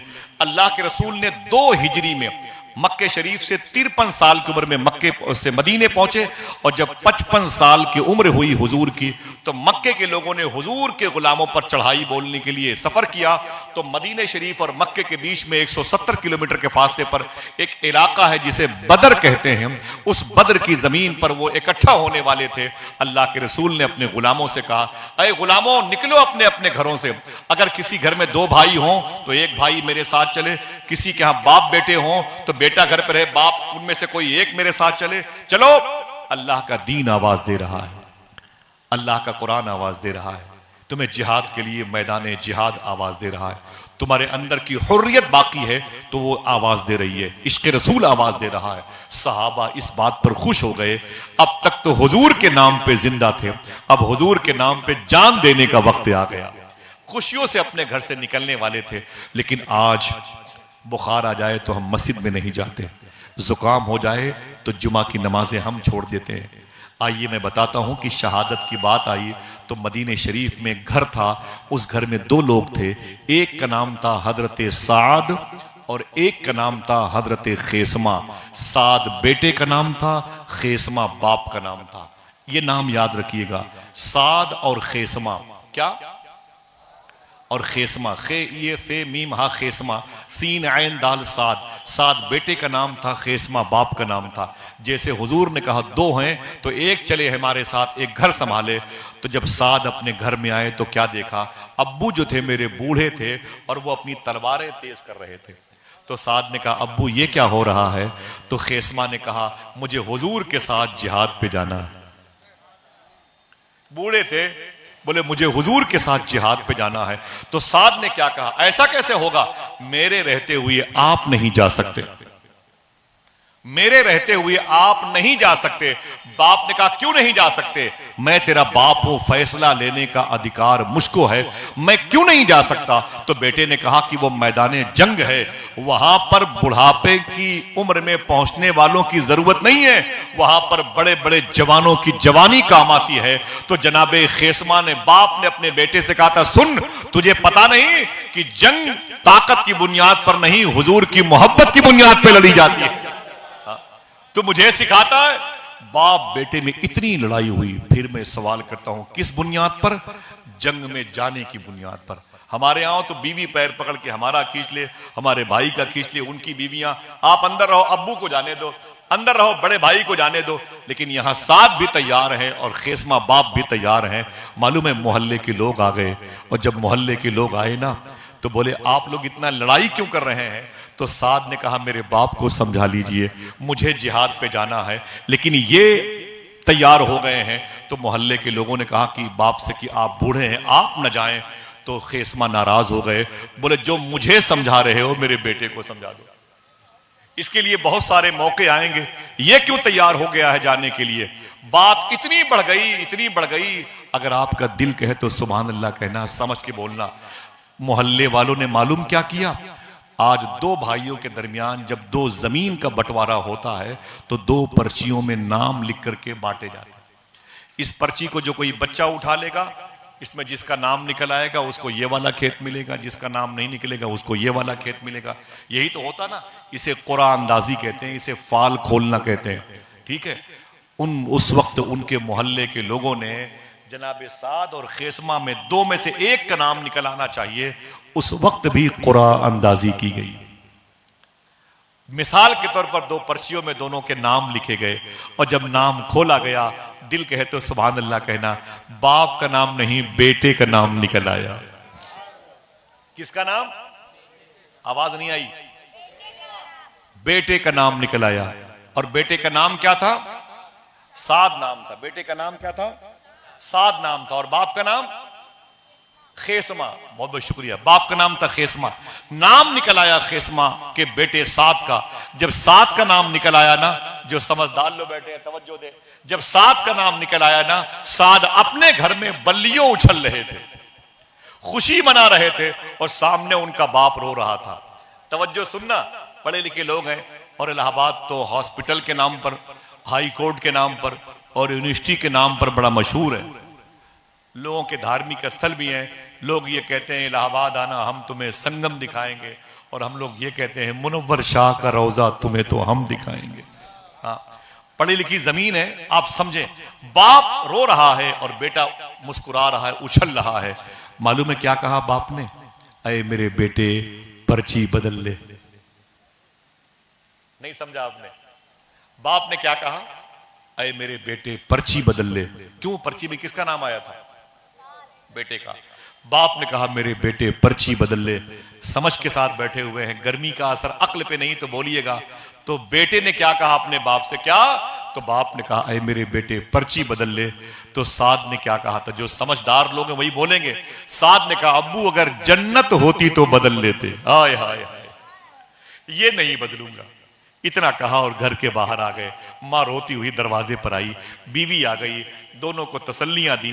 बीवी ने कहा इतना काम करना, अगर शहीद हो जाना तो मैदान मैशर में जब तुम शहीद कह के बुलाए जाओ, तुम्हारी माँ शहीद की माँ कह के बुलाई जाए, तो मुझे भी शहीद की बीवी कह के बुला लिया जाए, ये मेरी ख्वाहिश है। ये कह के बाहर निकले और मैदान बद्र में गए। 14 सहाबा शहीद हुए थे। कभी जाएं मदीने तो देखें आप, शोहदाए उहद की बार, बद्र की बारगाह। मेरा इमाम कहता है जान निसारा ने बद्रो उहद पर दरूद, हक गुजारा ने बैयत पे लाखों सलाम। मैं 2010 में गया था, एक पत्थर का कतबा स्टिकर लगा हुआ है, उसमें 6वां नाम लिखा हुआ है साद बिन खेसमा का। ये शहीद हो गए, भरी जवानी में मैदान बद्र में शहीद हो गए। भरी जवानी में जब बाप को खबर लगी कि मेरा बेटा शहीद हो गया है तो बाप बहुत रोया। मोहल्ले के लोगों ने कहा कि बेटे के मरने पर रो रहे हो? तो जवाब दिया कि बेटे के मरने पे नहीं रो रहा हूं, मैं क्यों शहीद नहीं हुआ इस बात पर रो रहा हूं। मैं क्यों शहीद नहीं हुआ इस बात पर रो रहा हूं। ये कह करके हुजूर की बारगाह तक जब खबर पहुंची तो फिर इनकी शहादत का इंतजाम हुआ। 2 हिजरी में यह वाकया पेश आया रमजान के दिन में। ठीक अगले साल का रमजान 12 महीने के बाद आया और रमजान खत्म हुआ। रमजान के 15 दिन के बाद हुजूर के शहर मदीना के सामने, जिसे जबले ओहद कहते हैं, ओहद की पहाड़ी के नीचे एक जंग हुई थी जिसे जंगे ओहद कहते हैं। वो बद्र के मैदान में 13 महीना पहले बेटा शहीद हुआ था और ओहद के मैदान में 13 महीने के बाद में खेसमा बाप बन के शहीद हुए थे। बेटा उधर शहीद हो गया, बाप इधर शहीद हो गया। मेरा इमाम कहता है जान निसारा ने बद्रो ओहद पर दरूद, हक गुजारा ने बैयत पे लाखों सलाम। ये कैसे लोग थे जो जान देने के लिए कुरानदाजी किया करते थे। और हम नमाजों से इस कदर गाफिल है कि अगर ये बारी लग जाए, लोग कहते हैं कि हर घर से एक आदमी नमाज पढ़ने के लिए आए तो ये बेहतर रहेगा। अब ऐसे लोग मशवरे देते हैं। एक घर में 5 भाई है तो एक भाई नमाज पढ़ ले तो 5 अदा हो जाएंगे। अगर इन्हीं 5 में से ये कहा जाए ठीक है एक भाई 1 हफ्ता खाना खाएगा, दूसरा भाई दूसरे हफ्ते खाना खाएगा, तीसरा भाई तीसरे हफ्ते खाना खाएगा, तो उसूल मानोगे? बोलो भाई, नहीं मानोगे। ये अल्लाह के और उसके रसूल के नाम पर हम जमा नहीं होते। लेकिन ये कैसे सहाबा थे, जानते थे कि मेरी बीवी बेवा हो जाएगी, मेरे बच्चे यतीम हो जाएंगे, लेकिन वो ये जानते थे कि वबश्शिरी साबिरीन, सब्र करने वालों के लिए खुशखबरी ही खुशखबरी है, नेमतें ही नेमतें हैं। अल्लाह अकबर। फिर मालूम है क्या हुआ? अब बात आई, सुन ले थोड़ी सी कुर्बानियों के हवाले से। बड़े बड़े मजालिम बर्दाश्त किए हैं, बहुत बड़ी बड़ी तकलीफें अल्लाह के रसूल ने झेली है। हमने और आपने क्या किया? एसी में बैठ करके 3-3 घंटे तक मोबाइल लेकर के पूरी दुनिया की न्यूज और फिल्में देखी हैं और ये कहते रहे इस्लाम खतरे में है। हमारा मिजाज इस्लाम की तरफ आया ही नहीं है। अल्लाह के रसूल ने कितनी मसाइब झेले, कितने मसाइब बर्दाश्त किए। हुजूर जब अपनी माँ के पेट में है, आवाज इसमें कम करें भाई को। हुजूर जब अपनी माँ के पेट में है ना, माँ के पेट में है ना, 2 महीने थे, 2.5 महीने, हुजूर के अब्बू का इंतकाल हो गया। पैदाइश के पहले हुजूर के अब्बू का इंतकाल हो गया। हुजूर दुनिया में आए तो हुजूर ने अपने बाप को नहीं देखा, समझ रहे हैं? और जब पैदा हुए तो 6 साल के बाद आप ही की रान पर आपकी मां का इंतकाल हो गया। तवज्जो है? और जब 8 साल के हुए तो आपके घर के खास गार्जियन आपके दादा अब्दुल मुत्तलिब का इंतकाल हो गया। जब आप 25 साल के हुए तो आपकी शादी अम्मी खदीजा से हुई। आपकी 25 साल की लाइफ में फर्स्ट मैरिज आपकी थी और अम्मी खदीजा की तीसरी शादी थी और उनके 4 बच्चे थे और हुजूर की ये पहली शादी थी। कभी सुने तो खून के आंसू निकलेंगे, कभी आप सुने मुझसे हुजूर की शादी की दास्तान, सुनेंगे हम कभी किसी मौके पर इकट्ठा होंगे इंशाअल्लाह। आइएगा, आ जाया करो, दीन पर थोड़ी सी वक्त की कुर्बानी दे दिया करो। अल्लाह तौफीक जिसको देता है वही हुजूर की बातें सुनता है। याद कर ले, और हम भी हैं उसमें, आप भी हैं। अल्लाह के रसूल ने कितनी मसाइब बर्दाश्त की। जब हुजूर ने 40 साल की उम्र में गए ना तो ऐलान नबूवत फरमाया था। फिर क्या था, हुजूर के साथ कितना जुल्म होता था। हुजूर के गुलामों को चटाइयों में लपेट करके, उनके हाथ और पांव को चटाइयों में लपेट करके उनकी नाक में धुएं दिए जाते थे। बिलाल हबशी के साथ क्या सुलूक किया गया, हुजूर के गुलाम थे, पत्थर की चट्टान पर उन्हें लिटा दिया जाता और ऊपर से उनके सीने पर दूसरी पत्थर की सिल रख दी जाती थी, उनकी जबान बाहर निकल आती थी और बड़ी मुश्किलों में सांस लिया करते थे। पूरे बदन पर कोयले डाल करके जला दिए गए थे। बिलाल हबशी से किसी ने कहा था, इतनी तकलीफें बर्दाश्त करते हो फिर भी मोहम्मद का नाम लेते हो, फिर भी कलमा नहीं छोड़ते हो। सुने बिलाल हबशी ने क्या कहा था, सुनो, जब तुम बाजार जाते हो तो कहीं वो पतीली खरीदते हो तो उसे ठोंक बजा के खरीदते हो, मुझे भी अल्लाह ने खरीदा है तो ठोंक बजाया जाऊंगा। समझे आप? जरा सी परेशानी में हम तो बिल्कुल उखड़ जाते हैं। यार मुसलमान जब से बने बड़ी परेशानी है, मुसलमान बनने में बड़ी दिक्कत है। हम ऐसा कहने लगते हैं माज़अल्लाह। उन परेशानियों को देखें जो हुजूर के साथ पेश आई। जनाब सुहेब के साथ क्या परेशानी आई, रूमी के साथ क्या परेशानियां आई। अल्लाह के रसूल की 4 बेटियां थीं और हुजूर के 3 बेटे थे, तीनों बचपन में इंतकाल कर गए। वल अनफुस, कुरान कहता, अल्लाह कहता हम तुम्हारी जाने लेके आजमाएंगे। हुजूर की 4 बेटियां हैं, मखदूमा ज़ैनब, रुकैया, उम्मे कुलसूम और फातिमा तैयबा। 3 बेटियां जो हुजूर की है, एक के बाद दीगरे तीनों बेटियों का इंतकाल भरी जवानी में हुआ है। समझ रहे भाईजान, भरी जवानी में हुजूर की बेटियों का इंतकाल। अब सिद्दीक अकबर मुसलमानों के पीएम बने और 4.25 साल के बाद उनका इंतकाल हुआ। उमर फारूक आजम जमीन पर आए, उसके बाद वो भी दुनिया से चले गए। उस्मान गनी आए। हुजूर की 2 बेटियां जिनके निकाह में अलग अलग मौके पर थी, उनकी आजमाइश कितनी सख्त है। कुरान पढ़ते हुए उन पर तलवार से हमले हुए और कुरान पढ़ते हुए कुरान की आयतों पर उनके खून के छींटे गिरे और वो शहीद किए गए। ये वो मकबूल लोग हैं जिनके बारे में मेरे इमाम ने कहा था, नूर की सरकार से पाया दुशाला नूर का, हो मुबारक तुमको जुन्नूरैन जोड़ा नूर का। ये सामने मौला अली है। यार अली का नाम आए तो जरा हाथों को उठा के बोल दे या अली। मैं आपसे गुजारिश करता हूं कि अपनी जिंदगी में थोड़ी सी बातें दाखिल कर लो, वरना मैंने कई मुल्कों का सफर किया है, बता दूं आपसे, और बड़ी बड़ी ओरिजिनल तस्वीरें भी मैंने मुसलमानों के देखी हैं। 18 लाख मुसलमान मार दिए गए इराक में, 16 लाख मुसलमान मुल्क शाम में मार दिए गए। ईरान मैंने बहुत सफर किया है, बड़े बड़े चप्पे चप्पे की मैंने ज़ियारत की है और उजड़े हुए बड़े बड़े शहर देखे हैं मैंने मुसलमानों के अंदर। जब हुजूर की तरफ से कोई दिलचस्पी बाकी न रही तो अल्लाह ने इन्हें बोझ की हैसियत से देखा तो इन्हें इन पर अजाब नाजिल किया और फिर ये जमीन से खत्म कर दिए गए। लिहाजा जरूरी यह है कि हम अल्लाह उसके रसूल की मोहब्बत के साए में जिए। हमारी जिम्मेदारी बनती है कि जो दीन हमें मिला है उसे आने वाली नस्लों के हवाले करें। खबरदार ये मत कहना कि हमने तो अपनी गुजार ली, अब हुकूमत जो चाहे करे। आपने और हमने गुजार ली है, उनका क्या होगा जिनको हम पैदा करके दुनिया से जाने वाले हैं। उनके लिए आइए थोड़ा सा माहौल बनाएं, उनको बताएं कि बेटा दीन है तो आजमाइश है, ईमान है तो थोड़ी सी मुश्किलात है। अगर अल्लाह के रसूल का इश्क तुम्हारे सीने में है तो एग्जाम हाल में रहना ही पड़ेगा। मौला अली का नाम बहुत सुना है आपने, उन्हीं के बेटे के नाम से ये माह मुहर्रम आबाद है। करबला शरीफ मेरी दुआ है कभी इन बुजुर्गों के तवस्सुल से अल्लाह आप सबको हाजिरी का शरफ अता फरमाए। जरा हाथ उठाएं, चलेंगे इंशाल्लाह करबला। मैंने बड़ी रातें गुजारी है करबला में। आज जब हुसैन पाक का नाम लेता हूं तो उनकी शहादत की जगह आ जाती है, उनकी खेमागाह याद आती है। तो कभी कभी दिल तकरीर करने से अजीब सी कैफियत में आता है, बयान करने के लिए ज़बान के अंदर ताकत बाकी नहीं रहती है। जब से करबला देखा हूँ, मेरी दुआ है कभी ज़िंदगी में आप करबला भी देखें, मौला अली का दर्द देखें। ये मौला अली कौन है? इसी जिलहिज के महीने में, जो महीना गया आज, इसी जिलहिज के महीने में हुजूर की बेटी मखदूमा फातिमा और मौला अली की शादी हुई थी। और उसके बाद जो माह मुहर्रम आ रहा है, इसी मुहर्रम में उनके बेटे की शहादत वाकई हुई थी। समझ रहे हैं? ये मौला अली कौन है, इनकी आजमाइश क्या है। एक शहर है बगदाद शरीफ, जो इराक की राजधानी है। यहां से 3 घंटे के फासले पर नजफ अशरफ है, और नजफ अशरफ से 15 किलोमीटर के फासले पर कूफा है, और कूफा से 1 घंटे के फासले पर करबला है। ये कूफे की जमीन पर एक तारीखी जामे मस्जिद है, जिसे कूफे की जामे मस्जिद कहते हैं। इसी जामे मस्जिद के मेहराब के अंदर खड़े होकर के मौला अली फज्र की नमाज पढ़ा रहे थे। एक दुश्मन था अब्दुर्रहमान इब्ने मुलजिम उसका नाम था। उसने वो चाकू जो अपनी जेब में रखा था, जिसे 4 महीने उसने जहर में भिगो के रखा था, उस चाकू से को अपने हाथ में लिया और पहली रकात मुकम्मल होने के बाद आगे बढ़ा, और जब चाकू से हमला किया मौला अली के सर में मारा, तो अमामा शरीफ को फाड़ता हुआ वो चाकू अंदर गया, और उसने जब चाकू को यूं घुमा दिया तो कान की लौ तक वो चाकू गहरा असर छोड़ करके आया। मौला अली सरकार जमीन पे तशरीफ लाए। विलायत जिसकी ठोकरों में पाई जाती है।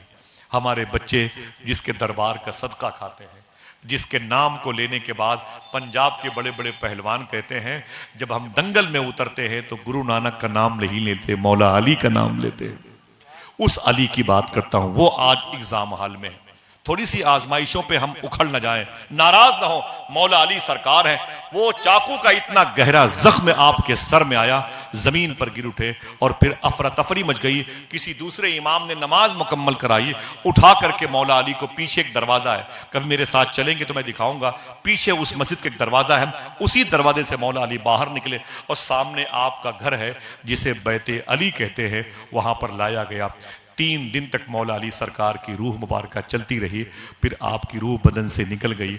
आजमाइशें कितनी थी, रूह निकलने से पहले तकलीफ बहुत ज्यादा थी, तो मौला अली को दर्द बहुत ज्यादा होने की वजह से जबान पर आह की आवाजें आती थी। तो इमाम हसन हुसैन ने अतिब्बा को बुलाया, डॉक्टरों को बुलाया, तो दवा दी, दवा को प्याले में डाला, उसमें दूध डाला, और मौलाए कायनात के सामने इमाम हसन हुसैन ने जाके पेश किया। कहा अब्बू इसे पी ले, दवा के बाद आपको थोड़ी सी राहत मिल जाएगी। जैसे मौलाए कायनात ने उस प्याले को देखा और आपको उठा के बैठाया गया, जब आप उस घर को देखेंगे तो आपको कई दिनों तक खाने नहीं अच्छे लगेंगे। एक ऐसा मुबारक घर है जहां अली ने आखिरी सांस ली, मौलाए कायनात को उठा के बिठाया गया। ये इमाम हसन हुसैन के अब्बू हैं, इमाम ज़ैनुल आबदीन के दादा जान हैं, मखदूमा फातिमा के बेटे हैं, अम्मी खदीजा के लाडले हैं, हुजूर सल्लल्लाहु अलैहि वसल्लम के सगे चचेरे भाई और दामाद हैं। मौलाए कायनात को जब उठा के बिठाया गया और पूछा, आपने आंखें खोली, कहा क्या बात है हसन? तो इमाम हसन फरमाते, अब्बू ये दवा है, ये प्याला, इसमें दवा है, इसे पी लीजिए। तो मौलाए कायनात ने जैसे अपनी आंखें खोली, आपके घर के दरवाजे पर आपने क्या देखा? एक कैदी है जिसके हाथ और पांव में रस्सी है, बैठा हुआ है और जख्मी है। तो आपने फरमाया, हसन ये अपने दरवाजे पर कौन बैठा हुआ है? तो इमाम हसन हुसैन ने कहा, अब्बू यही वो जालिम है जिसने आप पर हमला किया है, आपका कातिल है, और आप इस स्टेज पर आ गए हैं। तो सरकार मौलाए कायनात कहते हैं, इसका नाम अब्दुर्रहमान इब्ने मुलजिम है। कहा जी बाबा जान, ये वही जालिम कातिल है। साहिबो अगर दिल कहे तो बोलना। मौला अली फरमाते हैं, तुम्हारे हाथ में क्या है? कहा ये दवा है, ये दूध का प्याला है। अली फरमाते हैं, ये प्याला उसे दे दो। आप सोचे, महसूस करें, कभी ऐसा किया हो तो जाने, मोहब्बत की हो तो जाने, कभी दुश्मनों से प्यार किया हो तो जाने। हम क्या जाने, गरीब भाई से तो मोहब्बत नहीं करते, गरीब बहनों से तो मोहब्बत नहीं करते, गरीब चचा से तो मोहब्बत नहीं करते, समझ रहे हैं? तो दूसरों से क्या मोहब्बत करेंगे? अली फरमाते हैं, ऐ मेरे हुसैन, इस दूध के प्याले को उसे दे दे, उसे। इमाम हुसैन ने कहा, बाबा आपका कातिल है, उसे कैसे दे दे? दिल कहे तो सुभान अल्लाह कहना। मौला अली ने फरमाया कि ऐ मेरे हसन हुसैन, अब ये मत देखो कि वो मेरा कातिल है, ये देखो कि अली के दरवाजे पर बैठा हुआ है। हाय हाय हाय, अली के दरवाजे पर बैठा हुआ है। साहिबो कभी कभी दुश्मनों के लिए भी चाय का इंतजाम किया करो। सूफी साहब कहते हैं कि चाय पीने की ख्वाहिश है तो बाहर जाते हो चाय खाने पर, कभी चाय पिलाने के लिए निकल जाया करो। खाने की ख्वाहिश होती है तो होटलों पे जाते हो, कभी खाना खिलाने के लिए होटलों पे चले जाया करो। फल खरीदने की ख्वाहिश है तो जाते हो फ्रूट मार्केट, कभी कभी फल लेके उसे बांटने के लिए मार्केट चले जाया करो। इंशाअल्लाह कह दो। हाँ, बलाओं से महफूज रहोगे, आजमाइशें कम आएंगी। मौलाए कायनात ने क्या कहा था? अब ये मत देखो कि वो कौन है, ये देखो कि अली के दरवाजे पर बैठा हुआ है। जरा हाथ उठा के बताएं मेरी बात समझ में आई कि नहीं? बोलो भाई, समझ में आई कि नहीं आई? ऐसा नहीं है कि हमेशा कोई जवान रहेगा, बुढ़ापे में नहीं, मौत नहीं आएगी। जो पैदा हुए उसे जाना है। आजमाइशें सबके साथ में है, लेकिन वो आजमाइशें जो हमें खुदा के करीब कर दें वो सुन्नत हुसैन बन जाती है। वो आजमाइशें जो खुदा के दूर कर दे, खुदा से दूर कर दे, वो अबू जहली आजमाइशें हैं जो अल्लाह से दूर करती हैं। सुने आप, इम्तिहान किसे कहते हैं? ये सरकार मौलाई कायनात है। ये उनके सबसे बड़े बेटे हैं जिनको इमाम हसन कहा जाता है। क्या कहा जाता है? ऊंची बोले। आपने इमाम हुसैन की दास्तान बहुत सुनी है। इमाम हुसैन की एक बात सुन ले, इनको असर की नमाज के बाद जहर दिया गया। ये हुजूर के घर के सगे बेटे हैं। इनके बारे में हुजूर ने क्या कहा था कि अय फातिमा हसन हुसैन को रोने मत दिया करो, इनके रोने से मुझे भी तकलीफ होती है, फरिश्तों को भी तकलीफ होती है। अल्लाह अकबर। ये सरकार इमाम हसन है। असर की नमाज के बाद इनको दुश्मन ने जहर दिया था और जहर का असर इतना सख्त हुआ कि मगरिब की नमाज के बाद अंधेरा हुआ तो अपनी बहन अम्मी जैनब के घर पे तशरीफ लाए। लड़खड़ाते हुए तो जमीन पर गिरने लगे। बहन ने संभाला अपने भाई को, कहा मेरे भाई क्या हुआ? तो खून की उल्टी हो रही थी, खून की उल्टी हो रही थी आपके मुंह से, और कट कट के बोटियां अंदर की निकल के बाहर आ रही थी। एक बहन कैसे देखती है? मखदूमा जैनब ने कहा मेरे भाई ये क्या है? तो आपने फरमाया किसी ने मुझे जहर दे दिया है। जहर का असर इतना गहरा है कि ये खून की उल्टी हो रही है, अब बोटियां कट कट के बाहर आ रही हैं। तो इमाम हसन से उनकी बहन जैनब ने कहा मेरे भाई देर मत कर, जिसने तुझे जहर दिया है उसके लिए बद्दुआ कर दे, जिसने तुझे जहर दिया उसके लिए बद्दुआ कर दे। इमाम हसन की आंख में आंसू थे। कहा मेरी बहन जैनब, जब मैं बद्दुआ करूंगा तू आमीन कहेगी? कलेजे बाहर आ जाएंगे, कलेजे बाहर आ जाएंगे। कहा जब मैं बद्दुआ करूंगा तू आमीन कहेगी? तो मखदूमा जैनब सानिया जहरा ने फरमाया हाँ बिल्कुल बिल्कुल मैं आमीन कहूंगी, बिल्कुल मैं आमीन कहूंगी। अरे मेरे भैया अपने हाथों को उठा। इमाम हसन ने कप कपाते हुए अपने हाथों को उठाया था। बहन ने कहा बद्दुआ कर दे उसकी नस्लें खत्म हो जाएं, बद्दुआ कर दे उसका घर उजड़ जाए, बद्दुआ कर दे उसका नामो निशान मिट जाए। उठा मेरे भाई हाथों को, मैं आमीन कहती हूं। इमाम हसन ने अपने हाथों को उठाया। आपकी बदन कपकपाहट महसूस करेगी। इमाम हसन ने अपने हाथों को उठाया। खून की उल्टी हुई थी और जिस्म की बोटियां बाहर निकल के पड़ी हुई थी। फिर भी आपने एक बात कही थी, ऐ अल्लाह जिसने मुझे जहर दिया है मैंने उसे माफ कर दिया, अब तू भी उसे माफ कर दे। बहन के हाथ नीचे गिर गए। कहा भाई ये कौन सी बद्दुआ है? ये तो दुआ है। इमाम हसन ने कहा मैंने वही किया है जो मैंने अपने नाना से सीखा है। क्यों? मैं जानता हूं बशरी साबिरीन, सब्र करने वालों के लिए खुशखबरी ही खुशखबरी है, बशारत ही बशारत है। फिर मैं कहता हूं इमाम हुसैन की जात है, ये इमाम हुसैन की जात है। साहिबो मैं लतीफ़े नहीं सुना सकता, मैं माजरत चाहता हूं। मेरे पास हारमोनियम और ढोलक नहीं है कि मैं उसी में आपको जाज़िबियत की तरफ लेके आऊं। मैं आपसे अपने दिल की बात करता हूं। जब हिंदुस्तान में बेकसूर हिंदू और मुसलमानों की एक बड़ी तादाद जेल की सलाखों में पड़ी हुई हो, जब पूरी दुनिया गर्मी के मौसम में रो रही हो, जब फलस्तीन उजड़ गया हो, तो मुझसे उम्मीद मत रखना कि मैं बैठ करके उमर शरीफ के ड्रामे की बात करूंगा। ये सरकार इमाम हुसैन है मैदान करबला में। 72 लाशें उठाने वाला इंसान खुद मरने से पहले मर जाया करता है, लेकिन मैदान करबला में हुसैन पाक को तो देखो, हर लाश को उठाते थे और 3 बातें कहते थे। ऐ मेरे मौला तेरा शुक्र है, ऐ अल्लाह तेरा शुक्र है। फिर अपने हाथों को उठाते थे, कहते थे ऐ अल्लाह तेरा शुक्र है। फिर कहते थे इसे भी कबूल फरमा। फिर कहते थे ऐ मेरे मौला इतना बता दे तू मुझसे राजी है कि नहीं राजी। साहिबो सुनो, तू मुझसे राजी है कि नहीं राजी है। 71 लाशें उठाते वक्त यही कहते थे ऐ मेरे मौला तेरा शुक्र है, ऐ मेरे मौला इसे भी कबूल फरमा, ऐ मेरे मौला इतना बता तू मुझसे राजी है कि नहीं राजी है। साहिबो दिल कहे तो बोलना। जब खुद शहीद हो गए तो अल्लाह की बारगाह से आवाज आई ऐ हुसैन अब तू बता तू मुझसे राजी है कि नहीं राजी है। डॉक्टर इकबाल कलंदर लाहौरी कहता है, खुदी को कर बुलंद इतना कि हर तकदीर से पहले खुदा बंदे से खुद पूछे, बता तेरी रजा क्या है। ये दर्जे महबूबियत है। इमाम हुसैन के बेटे इमाम ज़ैनुल आबदीन, उनके बेटे इमाम बाकिर, उनके बेटे इमाम जाफर सादिक, उनके बेटे इमाम मूसा काजिम, उनके बेटे इमाम अदी रजा, उनके बेटे इमाम जवाद तकी, उनके बेटे इमाम अदी नकी, उनके बेटे इमाम हसन अस्करी 12वें इमाम बन के आएंगे इंशाअल्लाह, इमाम मेहदी इंशाअल्लाह। ये 11 इमाम के नाम है जो मैंने लिए। अल्लाह का शुक्र है कि मैंने सारे इमामों की मज़ारात पर हाजिरी दी है। कोई काजमैन में है, कोई सामर्रा में, कोई नजफ में, कोई ईरान के मशहद में है। मेरी दुआ है कि अल्लाह ताला सबको हाजिरी का शरफ अता फरमाए। मैं कहना यह चाहता हूं कि इनमें से 1-2 इमाम को छोड़ करके बकिया सब को बेदर्दी के साथ शहीद किया गया। सबकी आजमाइशें हुई। कौन है ये? हुजूर के बेटे हैं, अल्लाह के रसूल के बेटे हैं। साहिबो आजमाइश आती है, आप पर आई है, मैं देख रहा हूं, क्योंकि मैं रोज सफर करता हूं। सफर में हमारे साथ भी आजमाइशें होती हैं, लेकिन हमें इनाम मिलने की वो जो सर्टिफिकेट है उसके बारे में पता है, तो अल्लाह मुझे सब्र की तौफीक अता फरमाता है। माजी करीब में हिंदुस्तान के बड़े बुजुर्ग आलिम दीन थे, अल्लामा फजल हक खैराबादी।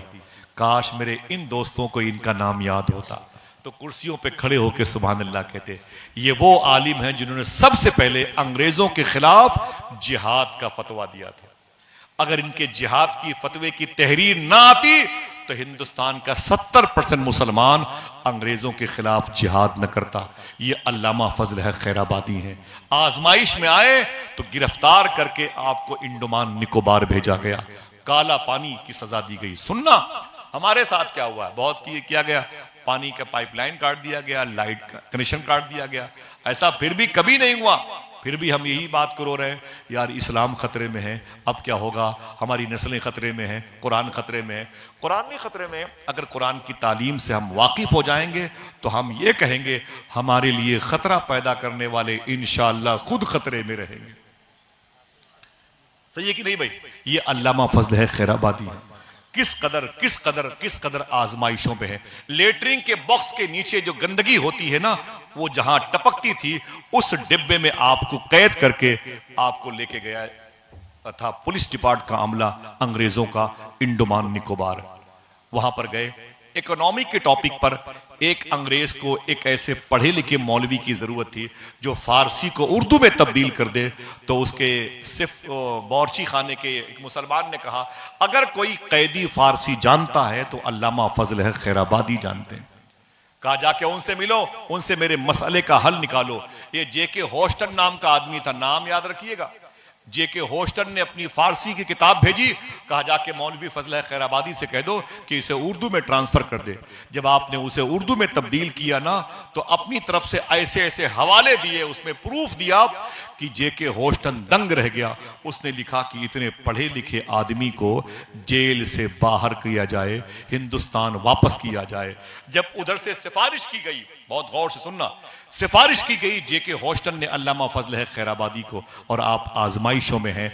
यहां आपके बेटे मौलवी शमसुल हक ने भी अपने बाप की रिहाई के लिए कोशिश की, तो ईस्ट इंडिया कंपनी ने कहा ठीक है, इतना पढ़ा लिखा आदमी जेल में ना हो तो बेहतर है। अल्लामा फजल हक खैराबादी के लिए रिहाई का एक परवाना मिला और बेटे शमसुल हक ने उसे ले करके पहुंचे सीधे इंडोमान निकोबार। जब वहां पर पहुंचे, जैसे पानी के किनारे से निकल के मिट्टी वाले किनारे पर ऊपर पहुंचे ना, वैसे किसी ने कहा जल्दी करो जल्दी करो। तुम कौन हो, कहां से आए हो? कहा दिल्ली से आया हूं, सीतापुर के करीब से, खैराबाद लखनऊ के करीब से। क्या करने? बोले मेरे बाप का नाम अल्लामा फजल हक खैराबादी है, उनकी रिहाई का जमानत का कागज लेके आया हूं। उसने कहा अफसोस की बात है, जरा आगे देख। जब आगे देखा तो एक जनाजा जा रहा था, सारे कैदियों के हाथ पांव बंधे हुए थे, उसी जनाजे के पीछे पीछे जा रहे थे।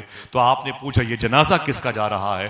कहा किसकी जमानत का कागज लेके आए हो? कहा अपने बाप फजल हक खैराबादी को लेने के लिए आया हूं, ये उनका जमानत का कार्ड है। तो मालूम बताने वाले ने कहा यह जनाजा भी तेरे बाप फजल हक खैराबादी का जा रहा है। आप समझ रहे मैं क्या कह रहा हूं? जिसको लेने के लिए बेटा दिल्ली से गया था, उसके अपने बाप के जनाजे में शरीक हुआ। उस कार्ड को आपने कब्र में डाल दिया, कहा अय मेरे बाप, पूरे दिल्ली वाले आपसे मिलना चाहते थे, लेकिन यहां आके पता चला आप मदीने वाले आका से मिलना चाहते थे। अल्लाह अकबर, अल्लाह अकबर। साहिबो, बड़ी आजमाइशें हैं तुम्हारे लिए भी और हमारे लिए भी। इसी कैद खाने में, इंडमान निकोबार के कैद खाने में, इसी कैद खाने में मालूम है क्या हुआ? अपनी उंगलियों के नाखून से शेर लिखे थे दीवारों पर बहादुर शाह जफर ने। हमारी कब्रों पर तो कोई फातिहा पढ़ने वाला मिल भी जाता है शादाब भाई, मिल भी जाता है। उंगलियों के नाखून के टुकड़ों से बहादुर शाह जफर, मुगलिया खानदान का आखिरी बादशाह, लल्लू पंजू आदमी नहीं है जिसके बाप दादा को हुमायूं और अकबर और बाबर कहते हैं, उनके आखिरी चिराग को बहादुर शाह जफर कहते हैं। आजमाइशें किसे कहते हैं? जब नाश्ते का वक्त आया तो अंग्रेज ने कहा बैठ जाएं, हाथ धुल करके नाश्ता लगने वाला है, आप बादशाह लोग हैं, अच्छा खाते हैं। आप बैठ गए। जब सामने टेबल रखा गया या जमीन पर रखा गया, ब्लैक रंग का एक कपड़ा था, नाश्ते की डिश के ऊपर रखा गया था। अंग्रेज ने जैसे उस कपड़े को हटाया, समझ रहे हैं मेरी बात? जैसे उस कपड़े को हटाया, नाश्ते में क्या था मालूम है आपको? आपके दो बेटे थे, मीर मुगल और मीर फजल। एक पोता था आपका मीर अबू बकर। तीनों बेटे के सर काट करके नाश्ते की टेबल पे रखे गए थे। इसे आजमाइश कहते हैं। मैं लतीफे नहीं सुनाता, माफी चाहता हूं। आपके दो बेटे और एक पोते के सर को काट करके नाश्ते की टेबल पे रखा गया था और अंग्रेजों ने कहा था कि बहादुर शाह जफर शुरू कीजिए। वो समझ रहे थे कि अब ये चीखेगा तड़पेगा बुढ़ा बहादुर शाह जफर। आपने कहा था अय अल्लाह तेरा शुक्र है कि बहादुर बाप की बहादुर औलादें अपने बाप के सामने पीठ पर निशान लेके नहीं आती हैं, बल्कि अपनी गर्दनों को अपने वतन और अपने नबी के नाम पर कुर्बान करके आया करती है। ये कहा था आपने। अपनी उंगलियों के नाखून से इंडमान निकोबार की जेल की दीवारों पर आपने लिखा था, न किसी की आंख का नूर हूं, न किसी के दिल का करार हूं, जो किसी के काम न आ सके वो मैं एक मुश्ते गुबार हूं। पे फातिहा कोई आए क्यों, कोई दर पे वो शम्मा जलाए क्यों, कोई चार फूल चढ़ाए क्यों, मैं तो बेकसी का मजार हूं। कोई जाने वाला नहीं है जहां ये लेटे हुए हैं, कोई वहां फातिहा पढ़ने वाला नहीं है जहां अल्लामा फजल खैराबादी, इसी शहर इलाहाबाद के बगल के मुफ्ती लियाकत अली खां रहमतुल्लाह ताला अलैह, ऐसे बड़े सुन्नी आलिम दीन थे जिन्होंने अंग्रेजों के खिलाफ बहुत बड़ा मोर्चा कायम किया था। लेकिन अफसोस यह है कि मुसलमान उनके नाम पर होने वाले गजल के मुशायरे को जानते हैं, उनकी कुर्बानियों को नहीं जानते। अल्लामा अहमदुल्लाह मद्रासी के सर को काट करके दिल्ली की जामे मस्जिद के एक पेड़ पे टांगा गया था। सर काटा गया, आज 8 दिन तक उनके सर से ताजा खून टपकता रहा। अहमदुल्लाह मद्रासी के सर से 8 दिन तक ताजा खून टपकता रहा। लोग देख करके यही कहते थे, अजीब बात है यार, वतन के नाम पे शहीद होने वाले अहमदुल्लाह मद्रासी के सर से 8 दिनों के बाद भी जब ताजा खून टपक रहा है, तो दीन के नाम पे शहीद होने वाले इमाम हुसैन का लहू कैसा चमकता रहा होगा। समझ रहे हैं? आजमाइशें आएंगी। आपको जब जन्नत मिलने वाली है तो आप आजमाइश में आओगे। जब नेमत बड़ी मिलेगी, जाके देखो खुसरू बाग में पटरा की चड्डी पहन करके बड़े बड़े आईपीएस और आईएएस की तैयारियां करते हैं। सही है कि नहीं भाई? बोलो भाई। पूरे पूरे सुबह से शाम तक वहीं पड़े रहते हैं, वहीं पर पड़े रहते, प्लास्टिक की पन्नी बिछा करके। उनसे कह दो जाके एसी में, बोले नहीं, मेहनत करूंगा तब मैं कामयाब होऊंगा। आसानी से जन्नत नहीं मिलती है, इसके लिए कुछ कुर्बानियां देनी पड़ती है। अल्लाह के रसूल के घर में कुर्बानियां कितनी आई। आपने सोचा हुजूर के बाप नहीं थे, हुजूर के दादा का इंतकाल, अब्बू का इंतकाल, माँ का इंतकाल, आपकी कोई बहन नहीं थी, हुजूर का कोई भाई नहीं था। अल्लाह के रसूल के सामने एक जंग हुई, जंग उहद। उस जंग में मालूम है क्या हुआ? ये बातें कभी कभी अपनी बहनों को बता दिया करो, इंशाअल्लाह। दिल से बोले इंशाअल्लाह। सुन्नी उलमाए किराम की तकरीरें सुन करके उनको अपने घर में सुना दिया करो। अल्लाह के रसूल के चचा का नाम है अमीर हमजा। जो चचा होता है बाप जैसा होता है। सही है कि नहीं भाई? जो चचा होता है वो बाप जैसा होता है। आका करीम के ये चचा थे, हुजूर इन्हें बाप जैसा मानते थे। और जब मैदान उहद में लाशें गिनी जा रही थी तो 70 सहाबा शहीद हुए थे। 69 की लाशें सामने रखी हुई थी। कभी भूलना नहीं, 69 की लाशें सामने रखी हुई थी। सरकार ने फरमाया मेरे चचा कहां हैं? अमीर हमजा उनका नाम है। क्या नाम है? सब लोग बोले मेरे आका फरमाते मेरे चचा कहाँ हैं, और हुजूर के करीब में हुजूर की बेटी फातिमा बैठी हुई थी। अल्लाह के रसूल बड़े जख्मी थे, मालूम है आपको, गर्मी बर्दाश्त नहीं हो रही है, लेकिन हुजूर के साथ क्या हुआ, लोहे की कील अल्लाह के रसूल के चेहरे में घुस गई थी, जिस कील को निकालते वक्त अबू उबैदा बिन जर्राह नाम के बड़े अजीम सहाबी के आगे के 2 दांत टूट गए थे। समझ रहे हैं आप, अल्लाह के रसूल के मुबारक मुंह खून से भरे हुए थे। हुजूर की बेटी मखदूमा फातिमा फरमाती है कि मैं दुपट्टे को पानी में भिगोती, फिर अपने अब्बू के मुंह में डालती तो पूरा मेरा दुपट्टा खून से भर जाया करता था। अल्लाह के रसूल ने बद्दुआ नहीं दी, सिर्फ इतना हुजूर कहते थे ये कौम कैसे तरक्की करेगी जो अपने नबी को जख्मी कर रही है। इतना कहा हुजूर ने। फरमाया सबकी लाशें आ गई तो किसी ने कहा कि अमीर हमजा की लाश नहीं मिल रही आपके चचा की। मेरे आका रोने लगे, फरमाया ढूंढो ढूंढो मेरे चचा की लाश कहाँ है, ढूंढो। जब सहाबा आ गए, बोले सरकार आपके चचा की लाश नहीं मिलती है, तो अल्लाह के रसूल की आंखें इस कदर भरी कि दाढ़ी शरीफ भीगने लगी। सरकार खड़े हो गए, फरमाते ऐ मेरे गुलामों आओ चलो चल करके ढूंढते हैं कि मेरे चचा की लाश कहाँ है। हुजूर खड़े हुए तो हुजूर की बेटी फातिमा भी खड़ी हो गई, हुजूर के सहारे से चलती थी, हुजूर का साया बन के चलती थी। आए मेरे दादा किधर गए, जनाब अमीर हमजा के इश्क में रोती थी। जब हुजूर आगे गए ना, साहिबों में कोई किस्सा कहानी नहीं बयान कर रहा हूं, हुजूर जब आगे गए तो ओहद की पहाड़ी के नीचे क्या देखा कि हुजूर के चचा की लाश 15 टुकड़ों में कटी हुई पड़ी हुई, एक लाश के 15 टुकड़े किए हुए। ये खुदा की कसम गलत बात नहीं, हम आपको ताज़ा करने के लिए बोलते, हकीकत ही है। हम चाहते हैं कि इन मुश्किलात से कैसे नबर्द आजमा हुआ जाए, कैसे इन मुश्किलात में गुजारा किया जाए, आप सीख लें। 15 जगह से आपकी लाश के टुकड़े किए गए थे।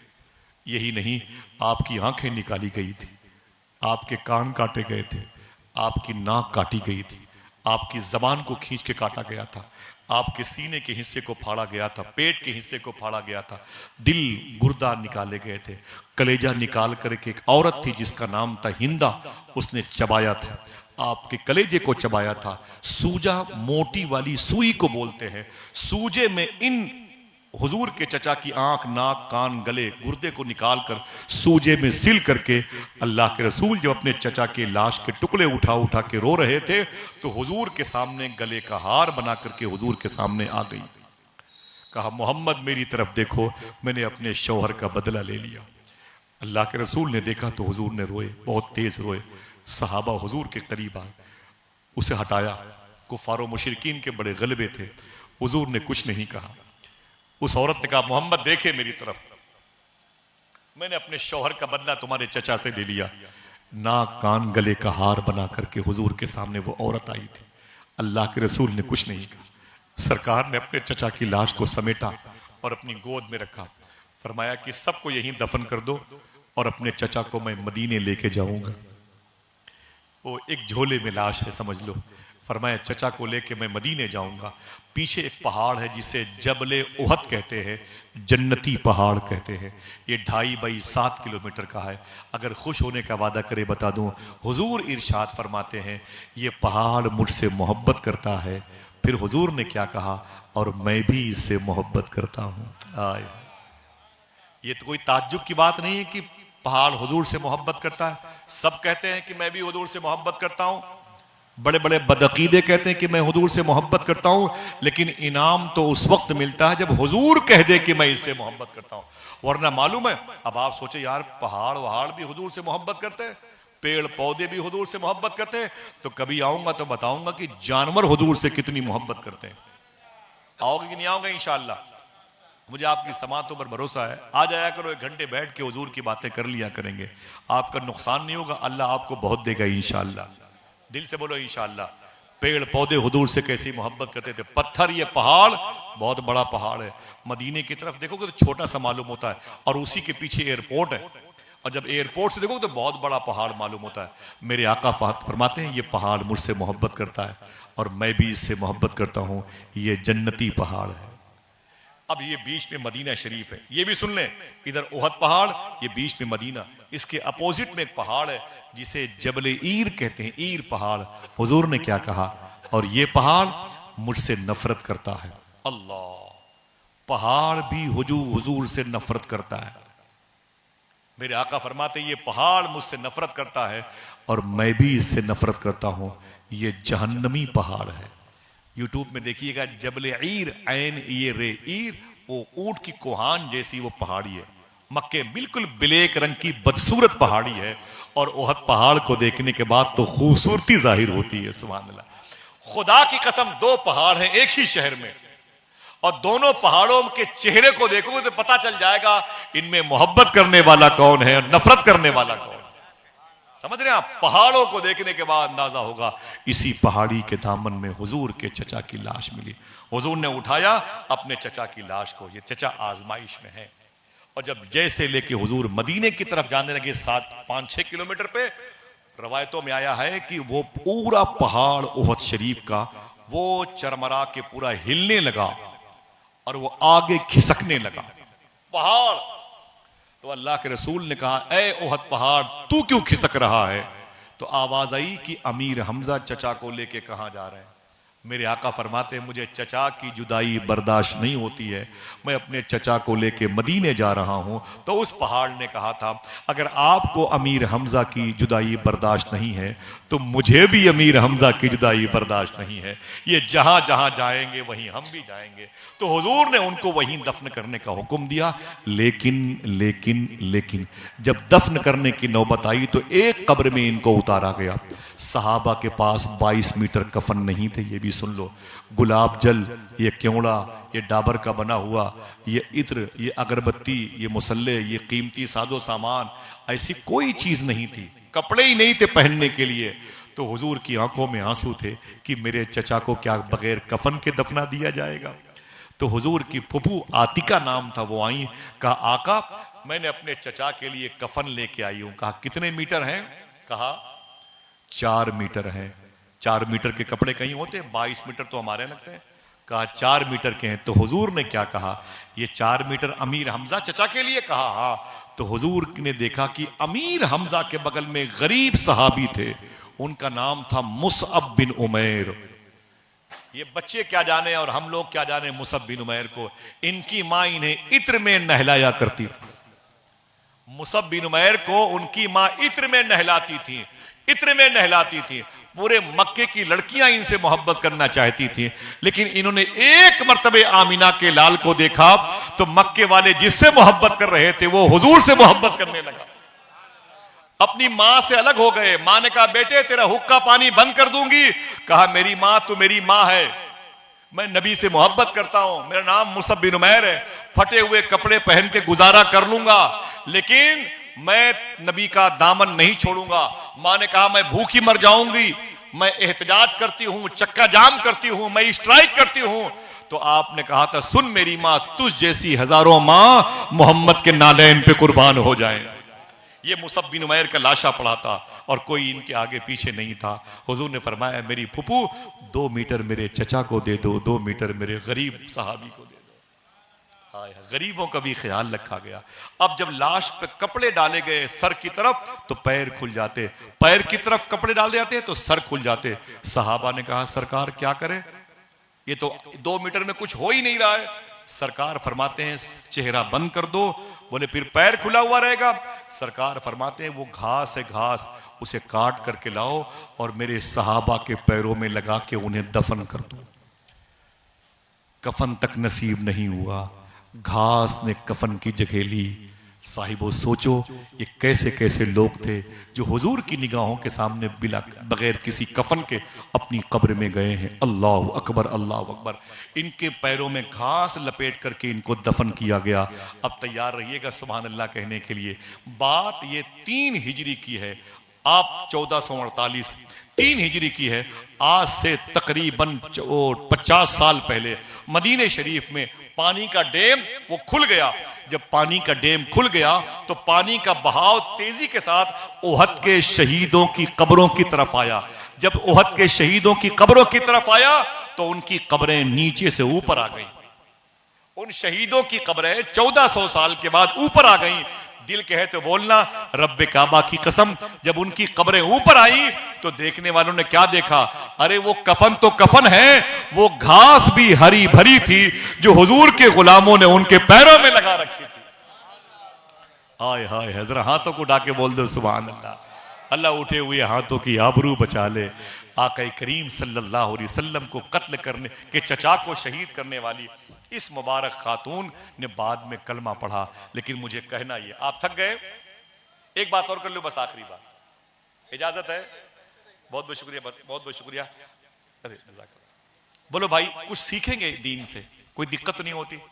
अपने घर ले जाएं, जरा सी बात पर भाई से नाराज हो जाते हैं, जरा सी बात पर भाई भाई का कत्ल कर देता है। अगर मैं इस हवाले से कहूं तो 50 किलोमीटर के रेंज की बात है। एक भाई ने भाई को मारा, फिर दूसरे भाई ने भाई को मारा। आवाज आई, दुख दर्द अपने दिल का किसी से कहेगा कौन, आपस में कट मरेंगे तो आखिर बचेगा कौन। होंगे ना हम तो फिर तुम्हें होंगे ना तुम तो फिर तुम्हें भाई कहेगा कौन, होंगे ना हम तुम्हें तो फिर भाई कहेगा कौन। जरा सोचने की बात है, हमारे इन इख्तलाफात पाए जाते हैं, आजमाइशों से निपटने की सलाहियत हमारे अंदर नहीं पाई जाती है।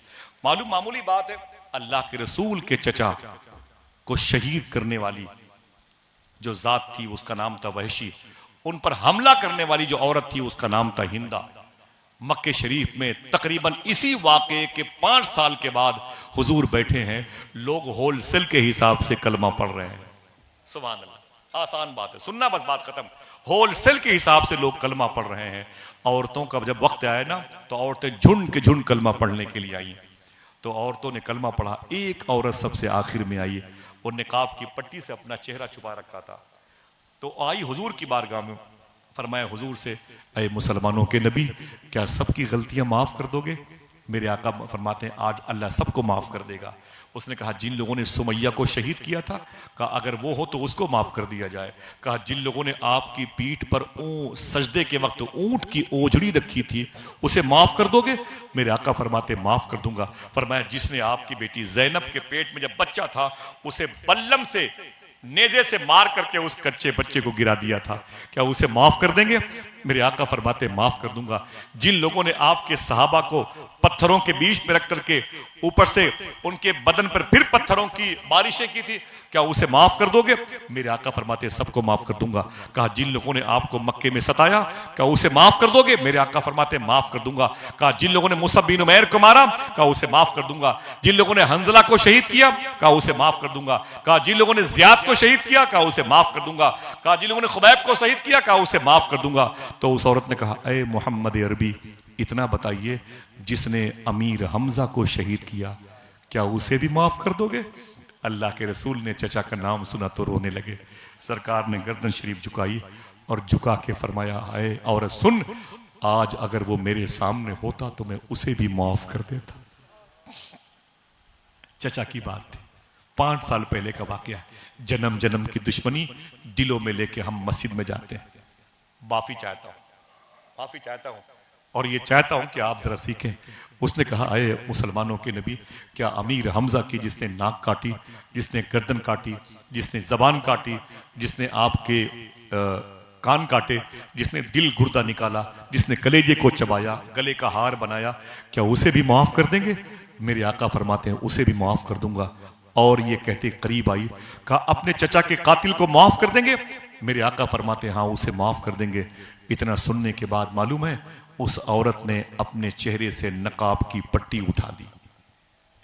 जब नकाब की पट्टी हटाई तो कोई और नहीं, वही औरत थी जिसका नाम था हिंदा। वही औरत थी। हुजूर सल्लल्लाहु अलैहि वसल्लम ने देखा तो चेहरे को फेर लिया और हुजूर की आंखें भर आईं। चचा की याद में हुजूर रोने लगे। जब हुजूर रोने लगे तो उस औरत ने क्या कहा, अरे मुसलमानों के नबी, अभी तो आपने कहा था अल्लाह सबकी खताओं को माफ कर देगा, मैं भी सिफारिश करूंगा अल्लाह माफ कर दे। आप मुझे पहचान करके अपने चेहरे को फेर रहे हैं, मैं तो कलमा पढ़ने के लिए आई हूं, अल्लाह मेरी माफी नहीं करेगा? हुजूर ने फरमाया कि ऐ हिंदा, अल्लाह तुझे भी माफ करेगा, बस तुझे देख करके मुझे चचा की याद आई थी। इतना कहने के बाद हिंदा ने कलमा पढ़ा। कलमा पढ़ने के बाद हिंदा हुजूर से मिलने आती थी। लेकिन उलमा ने क्या कहा, हुजूर ने क्या कहा था, ऐ हिंदा मेरे सामने बेपर्दा मत आया कर, निकाब की पट्टी अपने चेहरे पर बंद करके आया कर। तो लोग ये समझ रहे थे कि उसकी वजह ये थी कि हिंदा जब मेरे सामने आती है तो मुझे चचा की याद आती है। यही तो बात है ना। लेकिन मैं आज इस बात का खंडन करता हूं, इसका इनकार करता हूं। देखो बेटा, देखो, एक मिनट भैया, बेटा इधर देखो, सुभान अल्लाह, जरा मोहब्बत से कह दें सुभान अल्लाह। लोग यही कहते हैं कि हिंदा ने अपने चेहरे पर निकाब इसलिए हुजूर के कहने पर बंद कर लिया था कि हुजूर को चचा की याद आती थी। ना ना ना ना, इस जुमले को लिखना सोने की कलम से। इस बुनियाद पर हुजूर ने हिंदा से नहीं कहा था कि तुझे देखता हूं तो चचा की लाश याद आती है जो मसली हुई थी, जिसे बिखेर दिया गया था। ना, बात यह है कि हिंदा जब भी हुजूर के सामने आती थी, बड़ी बात है, जब भी हुजूर के सामने हिंदा आती थी, हुजूर को देख के इस कदर रोती थी, इस कदर रोती थी कि उनकी हिचकियां बन जाती थी। और अल्लाह के रसूल का अपने सामने किसी का रोना पसंद नहीं था। समझ में आया? हुजूर इसलिए कहते थे कि हिंदा मेरे सामने बापर्दा आया करो, पर्दे में रहा करो, ताकि तेरी आंखों से निकलने वाले आंसू को मैं नहीं देख सकूं, क्योंकि मेरा दिल बड़ा नाजुक है। हुजूर शेखुल इस्लाम मदनी मियां शाह साहब फरमाते हैं, बड़े लतीफ हैं, नाजुक से घर में रहते हैं, मेरे हुजूर मेरी चश्म तर को में रहते हैं। गरीब बहनों को तो हम गाड़ियों पे नहीं बिठाते, अगर वो बहनें आजमाइश में आ जाएं तो हम उनका साथ कहां से देंगे? पूछा कि भाई गाड़ी जा रही अकेले, आपकी बहन पीछे खड़ी थी, बोले उसके बच्चे बड़े नंगे धुड़ंगे गंदे, यार मेरी गाड़ी की सीट खराब कर देंगे। कभी सोचो कि वो बहनें गरीब हैं, थोड़ी सी आजमाइश है, वो नक्सिन मिनल अमवाल, मालों में कुछ कमी पैदा हो गई, हमने अपनी सगी बहन को छोड़ दिया। अल्लाह के रसूल की एक बात सुने, अल्लाह के रसूल ने जब मक्का शरीफ फतेह किया तो हुजूर की अपनी सगी बहन कोई नहीं थी, लेकिन एक लड़की थी, उसका नाम था उम्मे हानी। उम्मे हानी, इन्हीं के यहां हुजूर मेराज की रात सो रहे थे जब अल्लाह ने अर्श आजम पे बुलवाया था। ये कौन है? हुजूर की बहन नहीं है, सगी मौला अली की बहन है। उम्मे हानी इनका नाम है। उम्मे हानी अपने घर में अपने बच्चों के साथ बैठी थी, तो बच्चे कह रहे थे अम्मी आज मक्के का पासा पड़ गया। कहा क्या हुआ? कहा मक्के पर तो मुसलमानों का कब्जा हो गया, वो सब बड़े बड़े धुरंधर मारे गए, सब फना हो गए, सब खत्म हो गए, सबकी कमर टूट गई, मुसलमानों के नबी आ गए, उनकी मोहब्बत पूरे मक्के में गूंज रही है। तो माँ ने कहा मेरे बेटे, तुम जिस मोहम्मद अरबी की बात कर रहे हो उसे जानते हो? तो बच्चों ने कहा नहीं। कहा जिस मोहम्मद अरबी के कांधे पर खड़े होकर के एक शख्स ने काबे से पत्थरों के मुजस्समे खुरच खुरच के नीचे गिराए थे, उसे जानते हो? कहा नहीं। तो उम्मे हानी कहती हैं उस कांधे पर खड़ा होने वाले को अली कहते हैं, और जिसके कांधे पर खड़े थे वो उसे आमीना का लाल कहते हैं। वो अली मेरा सगा भाई है और वो मोहम्मद सल्लल्लाहु अलैहि वसल्लम मेरे सगे चचेरे भाई हैं। तो बच्चों ने कहा अम्मी वो अपने मामू हैं? ये तारीख का वरक याद कर ले, अम्मी अपने मामू हैं? तो बच्चों ने कहा था हाँ मामू है। तो माँ ने कहा, उम्मे हानी ने, हाँ हाँ वो तेरा सगा मामू है जिसे अली कहते हैं, जिसे अली कहते हैं, वो तेरा सगा मामू है। और वो नबियों के सरदार जो है ना, मुसलमानों की फौज के सबसे अजीम शख्सियत आमीना के लाल की, वो मेरे सगे चचेरे भाई है। तो बच्चों ने कहा अम्मी वो आपसे मिलने के लिए आएंगे? तब आपने कलमा नहीं पढ़ा था, आपसे मिलने के लिए आएंगे वो? तो माँ ने क्या कहा? उम्मे हानी ने ना ना ना ना ना, वो हमारे यहाँ क्यों आएंगे? हमने कलमा भी नहीं पढ़ा, हम तो गरीब भी हैं। आज मदीने मक्के में उनकी वो बहुत दिनों के बाद एंट्री हुई है, उनके हजारों मानने वाले हैं, आज उनकी दावतें होंगी, आज उनके लिए वगैरह वगैरह इंतजाम होगा, आज बड़ी आओ भगत होगी। वो हमसे मिलने के नहीं आएंगे, हम बहन हैं उनकी ठीक है, लेकिन उन्हें पता भी नहीं होगा क्योंकि 8 साल हो गए उनको यहां से गए हुए, मुझे शायद भूल भी गए हों। साहिबो सुन्ना इतना कहना था उम्मे हानी को कि उम्मे हानी के दरवाजे पर किसी ने दस्तक दी तो उम्मे हानी और उनके बच्चे दौड़ करके दरवाजे पर आए। कहा कौन? दिल कहे तो सुभान अल्लाह कहना। बाहर से आवाज आई, कोई और नहीं तेरा भाई आमीना का लाल मोहम्मद रसूलुल्लाह अपनी बहन से मिलने के लिए आया हुआ। एक गरीब बहन से कौन मोहब्बत करता है? मुझे आप बताएं और आप मुझसे पूछें। अल्लाह के रसूल ने अपनी बहन को देखा तो आंखों में आंसू आ गए।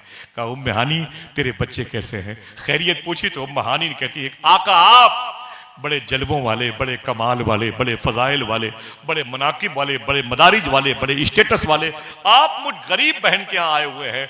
तो हुजूर फरमाते हैं कि मक्के के लोगों ने मुझे देखा, कहा ए मोहम्मद अरबी मेरे यहाँ चलिए, मेरे यहाँ चलिए।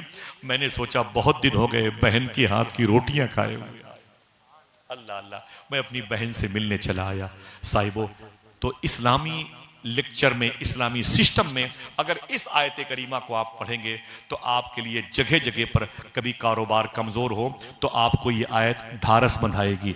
कभी आपके घर में कोई बीमार ऐसा हुआ कि वक्त से पहले दुनिया से जाता हुआ नजर आया तो ये आयत आपको सहारा देगी।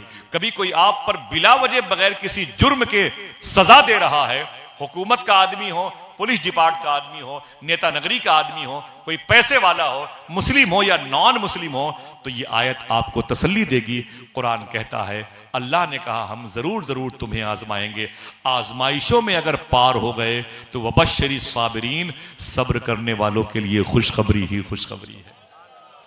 समझ रहे? अगर चाहते हो कि वो खुशखबरी, वो नेमत, वो बशारत, वो इनाम जो जन्नत में मिले तो फिर खुश रहा करो, जरा सी तकलीफों पर नाराज ना हुआ करो। अभी हमारा वक्त कैसे गुजरे, अभी हालात ऐसे नहीं है कि हम किसी के सवाल का जवाब दे दें। अभी हालात ऐसे नहीं है। बस मुसलमानों को चाहिए वही करे जो गरीब नवाज सरकार ने किया है। जरा बोले बोले बोले सुभान अल्लाह। शहीदों की बातें, शहीद आजम की बातें, दुआ करो कि जितनी महफिल बैठी हुई ना इन बुजुर्गों के सदके में, कभी करबला में बैठ के हुसैन की बात करें इंशाअल्लाह। हाँ, जरा हाथों को उठा के बोले लब्बैक या हुसैन, दिल से बोलने, दिल से बोलने लब्बैक या हुसैन, लब्बैक या हुसैन। बस गुजारिश है कि ये बातें हमें कब तक हमारे साथ रहेंगी, जब तक हम हलाल खाते रहेंगे। समझ गए भाई? जिस दिन हमारे दरवाजे पर हराम लुक्मे आ गए, हमारी जो इश्क की खुशबू है घर से बाहर चली जाएगी। वादा करो इंशाअल्लाह एक खुश्क रोटी अपने बच्चों को खिलाएंगे, लेकिन हलाल खिलाएंगे इंशाअल्लाह। मैं आपसे कुछ भी नहीं चाहता, कुछ देने की ख्वाहिश हो तो आप दा शहीद बाबा के रोजे को चमका दें इंशाअल्लाह। हालांकि उन्हें कोई जरूरत नहीं है, जो कुछ करेंगे आप अपने लिए करेंगे। जो अल्लाह के कुर्ब में रहता हो उसे चमकदार गुम्बद की क्या जरूरत है? जो अल्लाह के हुजूर रहता हो उसे तुम्हारे टाइल्स और मार्बल पत्थर की क्या जरूरत है? उस पत्थर की हमें जरूरत है ताकि हमारी आंखों को सुकून मिल जाए, उस गुम्बद को देख के हमें राहत मिल जाए। वहां के लिए करो। कुछ देना है मुझे तो पैरों की मिट्टी दो ताकि मेरी कब्र में काम आए। गुजारिश, अगर आप ये सच बोलते रहे और हलाल खाते रहे तो खुदा की कसम जहां भी रहोगे वहां कामयाब रहोगे इंशाअल्लाह। दिल से बोले इंशाअल्लाह। बाप ने अगर अपने बेटे को हलाल खिला के पाल पोस के बड़ा किया है तो बेटा जब बड़ा होगा तो अपने बाप को अपने सर का ताज समझेगा। वादी अफीफ से गुजरते हुए लंगड़े बाप को एक बेटे ने अपने हाथ में उठा लिया, गोदी में, कहा अब्बू आप चल नहीं पा रहे हैं, आपको मैं थोड़ी दूर लेके चलता हूं। बूढ़े बाप को उसने उठा लिया, और लंगड़ा था उसका बाप। जब उठा लिया तो थोड़ी दूर आगे जाने के बाद उसकी आंखों से आंसू निकले और टप टप वो आंसू बाप के चेहरे पर गिरे। तो बाप ने कहा कि ऐ मेरे बेटे मुझे उतारो। जब बाप को उतार दिया गया ना, जुमला सुनना, उतार दिया गया तो बाप ने कहा बेटे मेरे पैर में तकलीफ है लेकिन तूने मुझे गोद में लिया। अरे ये बता क्या ये अफीफ का रास्ता है क्या? क्या ये करेली वाला रास्ता है क्या? ये खुल्दाबाद चौराहा है क्या? समझ रहे मेरी बात? बाप ने कहा क्या ये वादी अफीफ है क्या? तो बेटे ने कहा हाँ अब्बू हाँ ये वादी अफीफ है। तो बाप की आंखों में आंसू आ गए, आंसू आ गए। बेटे ने कहा अब्बू क्यों? तो बाप ने कहा आज मैं बूढ़ा हूं और तू जवान है, तू मुझे अपनी गोद में उठाता है। जब मैं जवान था और मेरा बाप बूढ़ा था, इसी रास्ते पे मैंने अपने बाप को उठाया।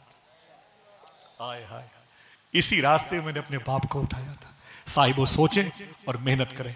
ये माँ बाप बड़ी नेमत है जिन्होंने आपको पाल पोस के बड़ा किया। और आप अगर माँ बाप हैं तो अपने बच्चों को हलाल खिलाएं ताकि बच्चे बड़े होकर के अपने माँ बाप की नाफरमानी ना करें। दिल से बोले इंशाअल्लाह, दिल से बोले, दिल से बोले। लखनऊ में आईपीएस अधिकारी थे, अधिकारी गैर मुस्लिम थे। 2 बेटे लंदन में पढ़ते थे, अभी नई कहानी है, लंदन में पढ़ते थे और माँ और बाप यहाँ रहते थे। रिटायर्ड हो गए, गैर मुस्लिम थे। मां बीमार पड़ गई तो बाप ने कहा, अरे मेरे बेटो अम्मी को देख लो। मां ने कहा, बेटे आ जाओ, डॉक्टर को देखती हो तकलीफ होती है, तुम्हें देखूंगी सुकून मिल जाएगा, आ जाओ मेरे बेटे आ जाओ। आए नहीं दोनों बेटे। जॉब है, मुलाजिमत है, ड्यूटी है, सर्विस है, टाइम नहीं है। आप उनके पास ये कहते रहे, अंग्रेजी बोलते रहे, मां मर गई। बाप ने वीडियो कॉल के जरिए से मां की लाश की वीडियो भेजी अपने बेटों को, तेरी मां तड़प तड़प के मर गई, आ अपनी मां के दरिया में डालने के वक्त तो आजा, या इसे मुझे आग जलाना है, आजा आजा। कोई बेटा नहीं आया। 3 दिन के बाद दरवाजे पर दस्तक हुई तो बाप जब दरवाजे पर गया तो एक बेटा अटैची लिए हुए बाहर खड़ा था। एयरपोर्ट की गाड़ी से उतर करके बाप ने बेटे को देखा, पहचान लिया, दोनों रोए। तो बाप ने कहा कि वो बड़ा वाला भाई नहीं आया, तू छोटा भाई क्यों आया? अभी तू आया, बड़ा वाला भाई क्या दूसरे एयरपोर्ट पे इमिग्रेशन काउंटर से गुजर रहा है? क्या बात है, फ्लाइट उसकी डिले चल रही है? कहा नहीं नहीं वो नहीं आया, कलेजे बाहर आ जाएंगे। बेटे ने कहा, छोटे वाले ने, बड़ा वाला भाई नहीं आया। कहा क्यों नहीं आया, वो क्यों नहीं आया? तो छोटे बेटे ने क्या कहा, अब्बू उसने मुझसे कहा था मां मर गई है, तुम चले जाओ, बाप मर जाएगा तो मैं चला जाऊंगा। समझ रहे हैं आप? यह है नई तालीम जिसे आपने अंग्रेजी का नाम दे रखा है। आपकी मां से अलग कर देगी, आपके बाप से अलग कर देगी, आपकी बहनों से आपको अलग कर देगी, अल्लाह के रसूल की बारगाह से रिश्ते आपके तोड़ देगी, मस्जिद से, सजदों से, कुरान से आपका रिश्ता तोड़ देगी। आप कहते रहोगे कि इस दिल के फफोले जल उठे सीने के दाग से, इस घर को आग लग गई घर के चिराग से। हाँ, काश अपने बच्चों को हलाल खिला के पालें तो बच्चे बड़े हो जाएंगे। जैसे जैसे बड़े होते जाएंगे माँ बाप के कदम को चूमने वाले, माँ बाप के हाथ को चूमने वालों में शामिल रहेंगे। इतना सुना तो अधिकारी साहब ने क्या किया मालूम है? कमरे में चले गए और पिस्टल ली, अपनी कनपट्टी पे रखी, सुसाइड कर लिया। आवाज आई तो पड़ोसी आ गए, पुलिस आ गई, लाश को निकाला बाहर, डायरी में नोट लिख के अधिकारी साहब गए थे, अरे मेरे बेटे तूने क्या कहा कि मां मर गई है इसलिए मैं आया हूं? और बड़े भाई ने कहा बाप मर जाएगा तो मैं आऊंगा। सुन सुन मेरे बेटे सुन, अब जाके कहना बड़े भाई से आपको आने की जरूरत नहीं है, मैं अकेले दोनों को निपटा के वापस आ चुका हूं। समझ रहे हैं साहिबो? ये है वो नई तालीम जिसे हमने मदर टेरेसा स्कूल में हासिल किया है। काश कभी बैठे कुरान के करीब, कभी बैठे किसी आलिम दीन को 100 रुपए देकर के दीन सीखें, मोहल्ले में कहीं भी बैठ करके किसी के पास बैठ के हुजूर का दीन सीखें।